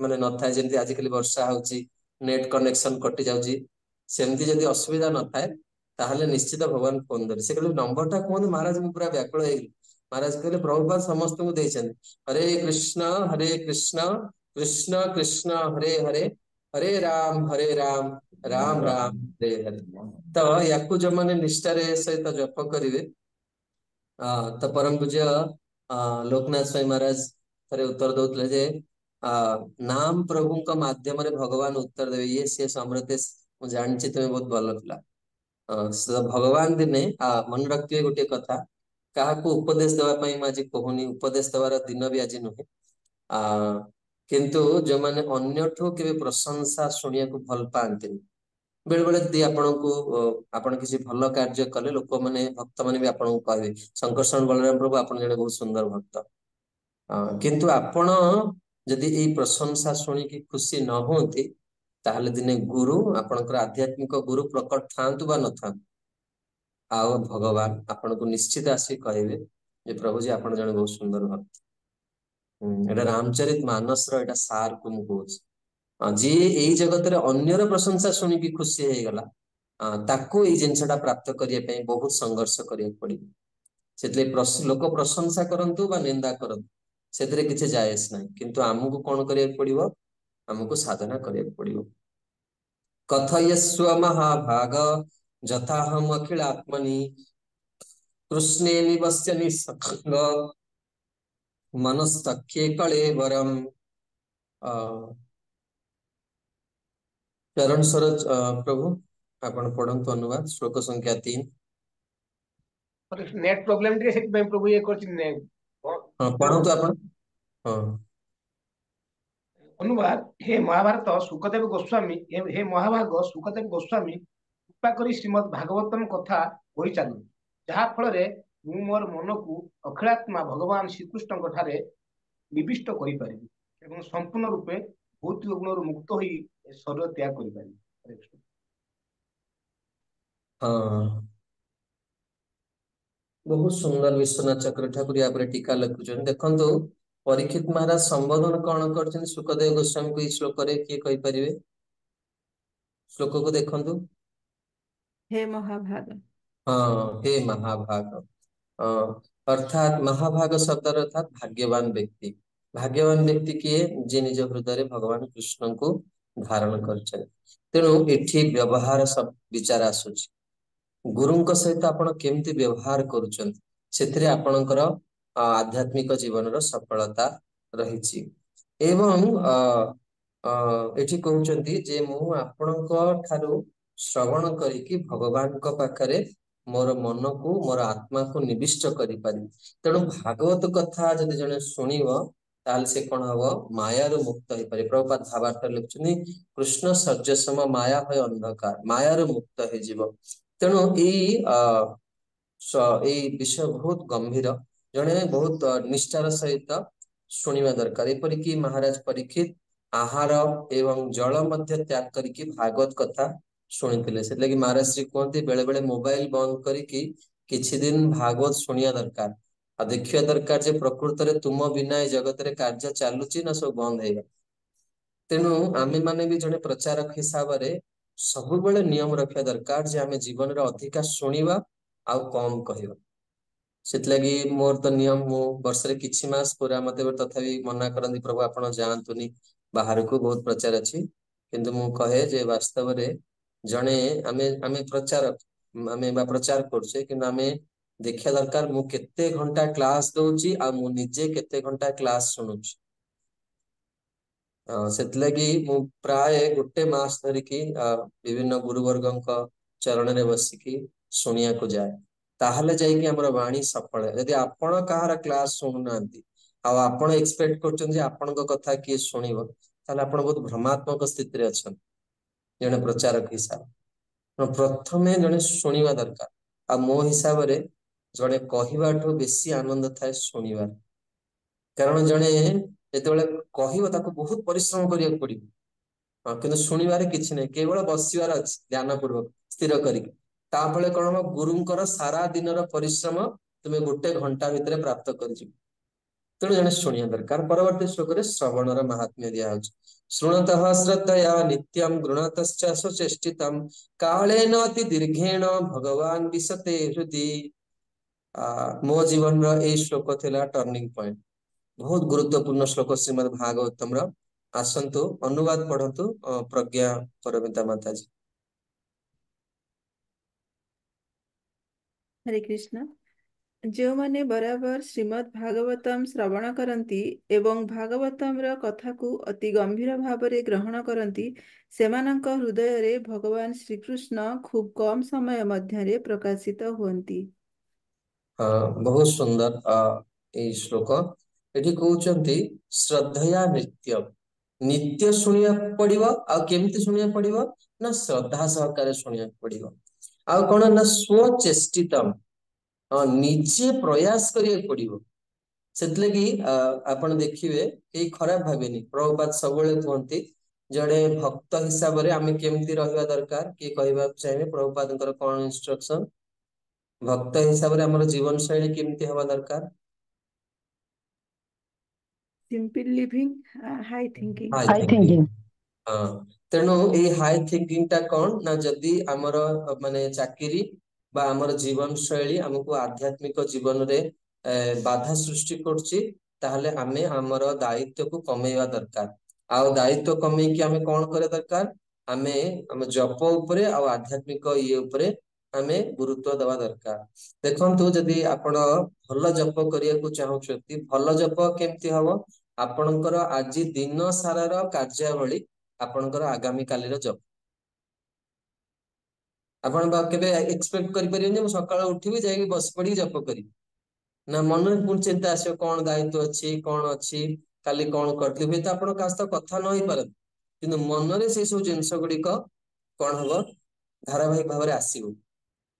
तेणु सेमती जड़े भागवत शुणिया निजको प्रस्तुत करिया दरकार जे हाँ मु ए वर्ष एई कथा गुडी को सुनिबी एठी कथा हबो मु एठी जीवी मु ध्यान सहित सुनिबी एवं मु ताकु नोट करिया दरकार क्लास रे कोन मु सुनिली मु आपण मन को जहा कहू जे मु जेतो स्टूडेंट थली भागवत महाविद्यालय रे मोर क्लास नोट ही आपण मन को पाखरे मु गोटे टीचर हिसाब रे ताकु कहूची एवं तथापि भी मु सेतरे संतुष्ट नुहे कारण मु पछरे अनुभव कली जेतु हमें वृंदावन रही की पढुतलु आ वृंदावन रहीबाटा हूँ भगवत भक्तिर सबुठ बड़ अंग से ब्रज वास बोली कहुई ब्रजरे रहीबाटा हूँ भक्तिर सबुठ बड़ अंग कहीं ना सेठी दीटा ऋतु गोटे हूँ खरा आ गोटे हूँ माने शीत वर्षा प्राय हुए आमर पद्मनाभ हरि प्रभु वृंदावन में से अनुभूति कहीपर खरा और शीत भयंकर गरम हम तापर आम पुणी गिरिराज पाखे रोलु पर्वत पाखे एते गरम से एसी टा गोटे बेसिक नेसेसिटी भाई लगे आमको गोटे रूम दिखाई घर फ्री रे आम रोलु फ्री रे पढ़ुलु जड़े पिला आमर विद्यालय 3 लाख टंका खर्च करते गोटे वर्ष आम जो घरे रोलु मासक प्राय 8,000 टंका भड़ा सेटा फ्री कि मत लगे से गोटे इटा भाटी माने जिते बेले आपण पशिबे आपण तिलक भी करि परियो सेठी झाड़ एते बाहर लिटराली आपण गोटे एसी दरकार से आम प्राय समय सारा दिन विद्यालय रे रही जाए कारण विद्यालय एसी था आ जमा बाहर की आसन लास्ट को आम रिक्वेस्ट कलु जे आगे आमको ये शोया को भी दि जाए विद्यालय आम केवल आसु गाधेया आ शीत दिने एते ठंडा आपण माने कल्पना करि परियो माने आपण गाधेवाटा भाबिबे 2-3 थर जे मैं गाधेबी कि नहीं आम तो पुणी साधु हिसाब से 2 थर गाधे पड़े आम इस्कन तेणु जड़े ध्यान सहित कौन करिया दरकार श्रद्धार सहित शुणिया दरकार अति दीर्घण जड़े यदि शुणी चेष्टा करिया दरकार जड़े भागवत शुणे जमी आपण मैंने साधुवादर पात्र जे आपण मैंने केते व्यस्तता भितर विशेष करी पंकजनाथ प्रभु चरण सरोज प्रभु अचिंत्य कृष्ण प्रभु जो मैंने चाकरी करके भी गृहस्थ जीवन में थाई कि भी एते बड़ रिक्स आपण माने माँ माने भी साधारणतः माताजी माने पढ़िबार बहुत कम देखा जाए किंतु आपण माने बहुत बड़ साधुवादर पात्र आ एटा विश्वास रखंतु निश्चित भाव में बहुत कम दिन भितर आपण हृदय भितर भगवान को अनुभव करिया को आरंभ करिवे कारण आपण भगवान को पाइबा पई प्रयास करछन एटा मु आपनको प्रसंग माने कोनोसी चाटुकारी कथा कहूनी ये भागवत शब्द भगवान विशद हृदय आप अनुभव करेंगे आप देखिए बेले बेले जीवन में विशेषकर जो मैंने गृहस्थ आश्रम अच्छा आहरी अधिका जीवन एमती सब माने परिस्थिति आसो जो भक्ति प्रति विश्वास उठीज कारण आम मनुष्य जीवन टा एत सहज नुहे ना किंतु जो मैंने भागवत शुणती से सब गोटे आशा पाइबे से आशाटा कौटू पाइबे ना हृदय भितर पाइबे भगवान विशते हृदय मोर जीवन एमती बहुत थर समय आसी जो बैक करने इच्छा कर किंतु मते सब बेले गोटे कथा मन पड़े परम पूज्य श्री राधा गोविंद महाराज कहती जे भागवत थरे श्रवण करने अभिलाष करती शुणी ना इच्छा कर भागवत शुणिबी भगवान वेणु गीत मुझे शुणी कि भगवान गोचारण लीला मुझे शुणी मुझे थरे से लीला टाक शुणती एति भाभी जड़े भगवान ता हृदय आसिक रही मते प्रति थर ये कथा जमी श्रील प्रभुपाद जीवन में किए कहीपर प्रभुपाद को कौ कथा बहुत प्रेरणा दिए आपण मैंने समस्त प्रभुपाद लीला तो शुणी थे प्रभुपाद जिते डेविड सब जिनस भांगी देते आ प्रभुपाद फेरिया को चाहते भारत को श्रीमती मोरारजी पाख फोन लगुनि प्रभुपाद कांदुचंती रास्तार जाऊँच आखिर धार धार लुह कसी पड़ुची प्रभुपाद चिंता कर उग्र देश को कहीं आसी केते सुंदर मोर वृंदावन थिला केते सुंदर परिवेश थिला मु कहीं जगह को आसिली आज मु एते कष्ट पाउछ आ मु वर्तमान केमिति फेरिबी कारण श्रीमती मोरारजी फोन उठौ नांती प्रभुपाद पाखरे कोनोसी अर्थ नाही कोनोसी व्यवस्था नाही फेरी जीवा को प्रभुपाद भारत चाहुचंती सत्स्वरूप दास गोस्वामी बहुत सुंदर वर्णना सत्स्वरूप दास गोस्वामी लिखुचंती मृदुमंद शीतल पवन बही चलछि प्रभुपाद छिड़ा होइचंती तांकर कानरे हठात एक शब्द गुंजन हला अभय मोर दृढ़ विश्वास तुम्हें पाश्चात्य जगत रे महाप्रभुंकर वाणी को प्रचार करी आ ये कथाटा जिते बेले हृदय प्रम्पटिंग हला प्रभुपाद सांगे सांगे आखिर लुह पोषिले आशार नुआ किरण मन को आसला ऊपर को प्रभुपाद चाहिए हठात गोटे कार आसिक पाखरे लगेला रहिला आ कार जड़े भद्र व्यक्ति पचारे स्वामी जी आपण कोठी की जीवे देखंतु आम जो भागवत कहीं शुणिया आपण बहुत कष्ट आपन निद लगुच आपन बहुत माने कार्य व्यस्तता अच्छा बहुत दायित्व अच्छी बहुत प्रेसर भितर आप भागवत शुणुंट कि कहीं शुणा ना जीवन जो यही विपद आसव ये शब्द ब्रह्म भगवान काले न अति दीर्घेण भगवान विशते हृदय ଏଇ କଥା ଆପଣଙ୍କୁ କଣ କରିବ ନା ସେତେବେଳେ ଆଶାର ସଞ୍ଚାର ଦବ। ଆସନ୍ତୁ ଆମମାନେ ଏଇଭଳି ପ୍ରତ୍ୟେକ ସତ୍ରକୁ ଶୁଣିବା ଆଉ ନିଜ ଜୀବନକୁ ସଫଳ କରିବା। ବାଣୀକୁ ଏଇଠି ବିରାମ ଦଉଛି। ପରବର୍ତ୍ତୀ କ୍ଲାସ ଶୁକ୍ରବାର ଦିନ ରହିବ। ମୁଁ ଆଜି ମେସେଜ ପଠେଇଦେବି। ଶୁକ୍ରବାର ଦିନ ପୁଣି ସକାଳ 7ଟାରେ ଆମମାନେ ଭଗବାନଙ୍କର କୃପା ହେଲେ ଆପଣଙ୍କ ସହିତ ଦେଖା ହବ। वाञ्छा कल्पतरुभ्यश्च कृपा सिन्धुभ्यैव च पतितानां पावनेभ्यो वैष्णवेभ्यो नमो नमः। जगद्गुरु श्रील प्रभुपाद की जय। आज एकादशी से कौन प्रश्न उत्तर रखुना। परवर्ती क्लास रे जहाँ किसी जिज्ञासा आपण करिपार। हरे कृष्ण। प्रभु जी परवर्ती क्लास रे कृष्ण आ जो कंदर्प विषय आपण कहिबे बोली कहि दीटा क्लास रे हेई पार नथला टी कहिबे मु सेटा पूर्व पूर्व क्लास रे कहिछि। कहि दे अच्छा मु आउ थरे भी कहि दउछि जो मन जीवा को चाहिए जाई परिबे।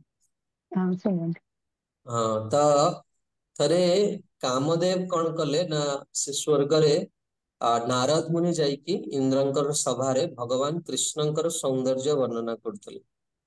तेणु से सभा भितर कामदेव भी बसथिले। एमती नुहे जे हमर प्रत्येक श्रोता शुणिया को आसंती। किछि लोक भूल देखिया को भी आसंती, किछि लोक कथा शुणिकी ईर्षा भी करंती, किछि चोर खंट लोक भी बसंती। तेणु कामदेव भी सेमती बसथिले। सिए कथा पूर्ण न होणु कौन कले ना वृंदावन को पळै आसिले भगवान को परीक्षा करिया। तेणु से जब परीक्षा करिया को आछथि भगवान कौन करछथि ना जमुना कूल रे छिडा हैछन। तेणु कामदेव जेतବେଳେ ଯାଇ ପହଞ୍ଚିଲେ ଆମର ସରଳ ଓଡିଆ ଭାଷାରେ କହିବାକୁ ଗଲେ ସଂସ୍କୃତରେ ତ ବହୁତ ସୁନ୍ଦର ବର୍ଣ୍ଣନା ଦିଆ ହେଇଛି।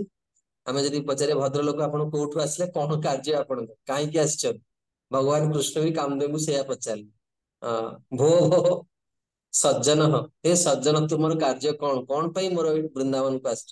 ତେଣୁ କାମଦେବ କହିଲେ ମୁଁ ଆପଣଙ୍କ ସହିତ ଯୁଦ୍ଧ କରିବାକୁ ଆସିଛି। ଭଗବାନ ଶୁଣିକି ଆଶ୍ଚର୍ଯ୍ୟ ହେଇଗଲେ। ଆଉ ପ୍ରଥମ ଥର ଦେଖା ହେଇଛି କହୁଛି ଯୁଦ୍ଧ କରିବାକୁ ଆସିଛି। ଭଗବାନ କହିଲେ ଠିକ ଅଛି ଯୁଦ୍ଧ ଦି ପ୍ରକାର गोटे हूँ प्रत्यक्ष युद्ध गोटे हूँ परोक्ष युद्ध। सामना सामने युद्ध करिया जदि वीर होइतिबा नहले लुचिकी आक्रमण करिया तुमे केमतिया युद्ध आशा करछ। से कहले आज्ञा प्रत्यक्ष युद्ध करिवा पई आज पर्यंत ए भूमंडल रे ए माने ब्रह्मांड रे केही नाहंत। ब्रह्मा शिव आदि को परास्त करछ। जदि आपण मते प्रत्यक्ष युद्धर दियंती ताले बड़ कृतार्थ हो जाए। कारण वीर माने युद्ध को कोन करती आस्वादन कर। तेणु भगवान कहले ठीक अछि युद्ध वर्तमान प्रारंभ हला। तेणु भगवान तांको सहित सीधा सड़क कथा होतिले केवल वेणु धरिकी से त्रिभंग मुद्रा को हेगा। तेणु कामदेव कौन हले ना छिटकी की मूर्छित होइकी पड़िगले।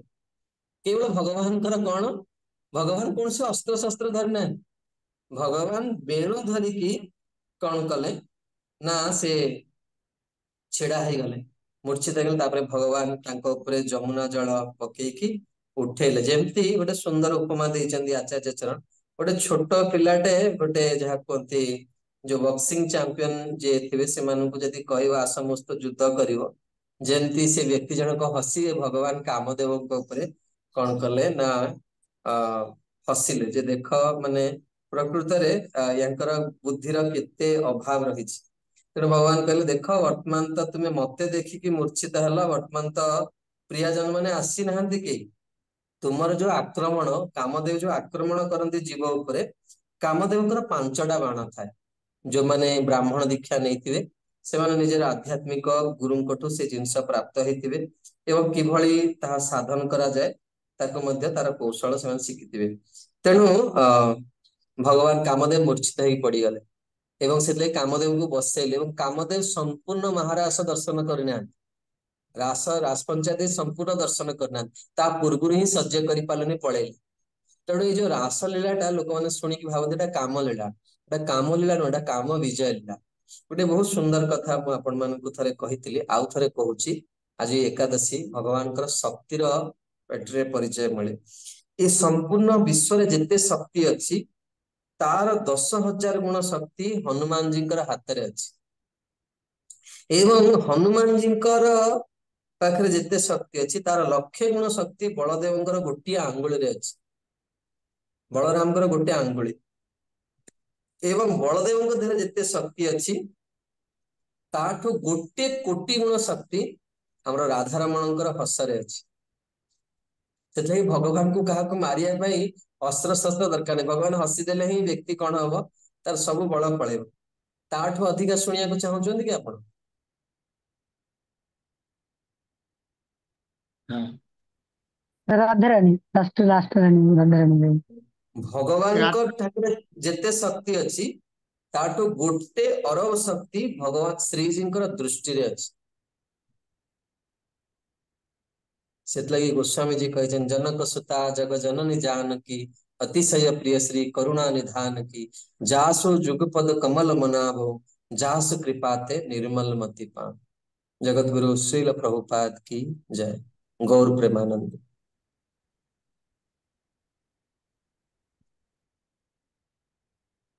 हरे कृष्ण प्रभु जी बहुत सुंदर हरे धन्यवाद।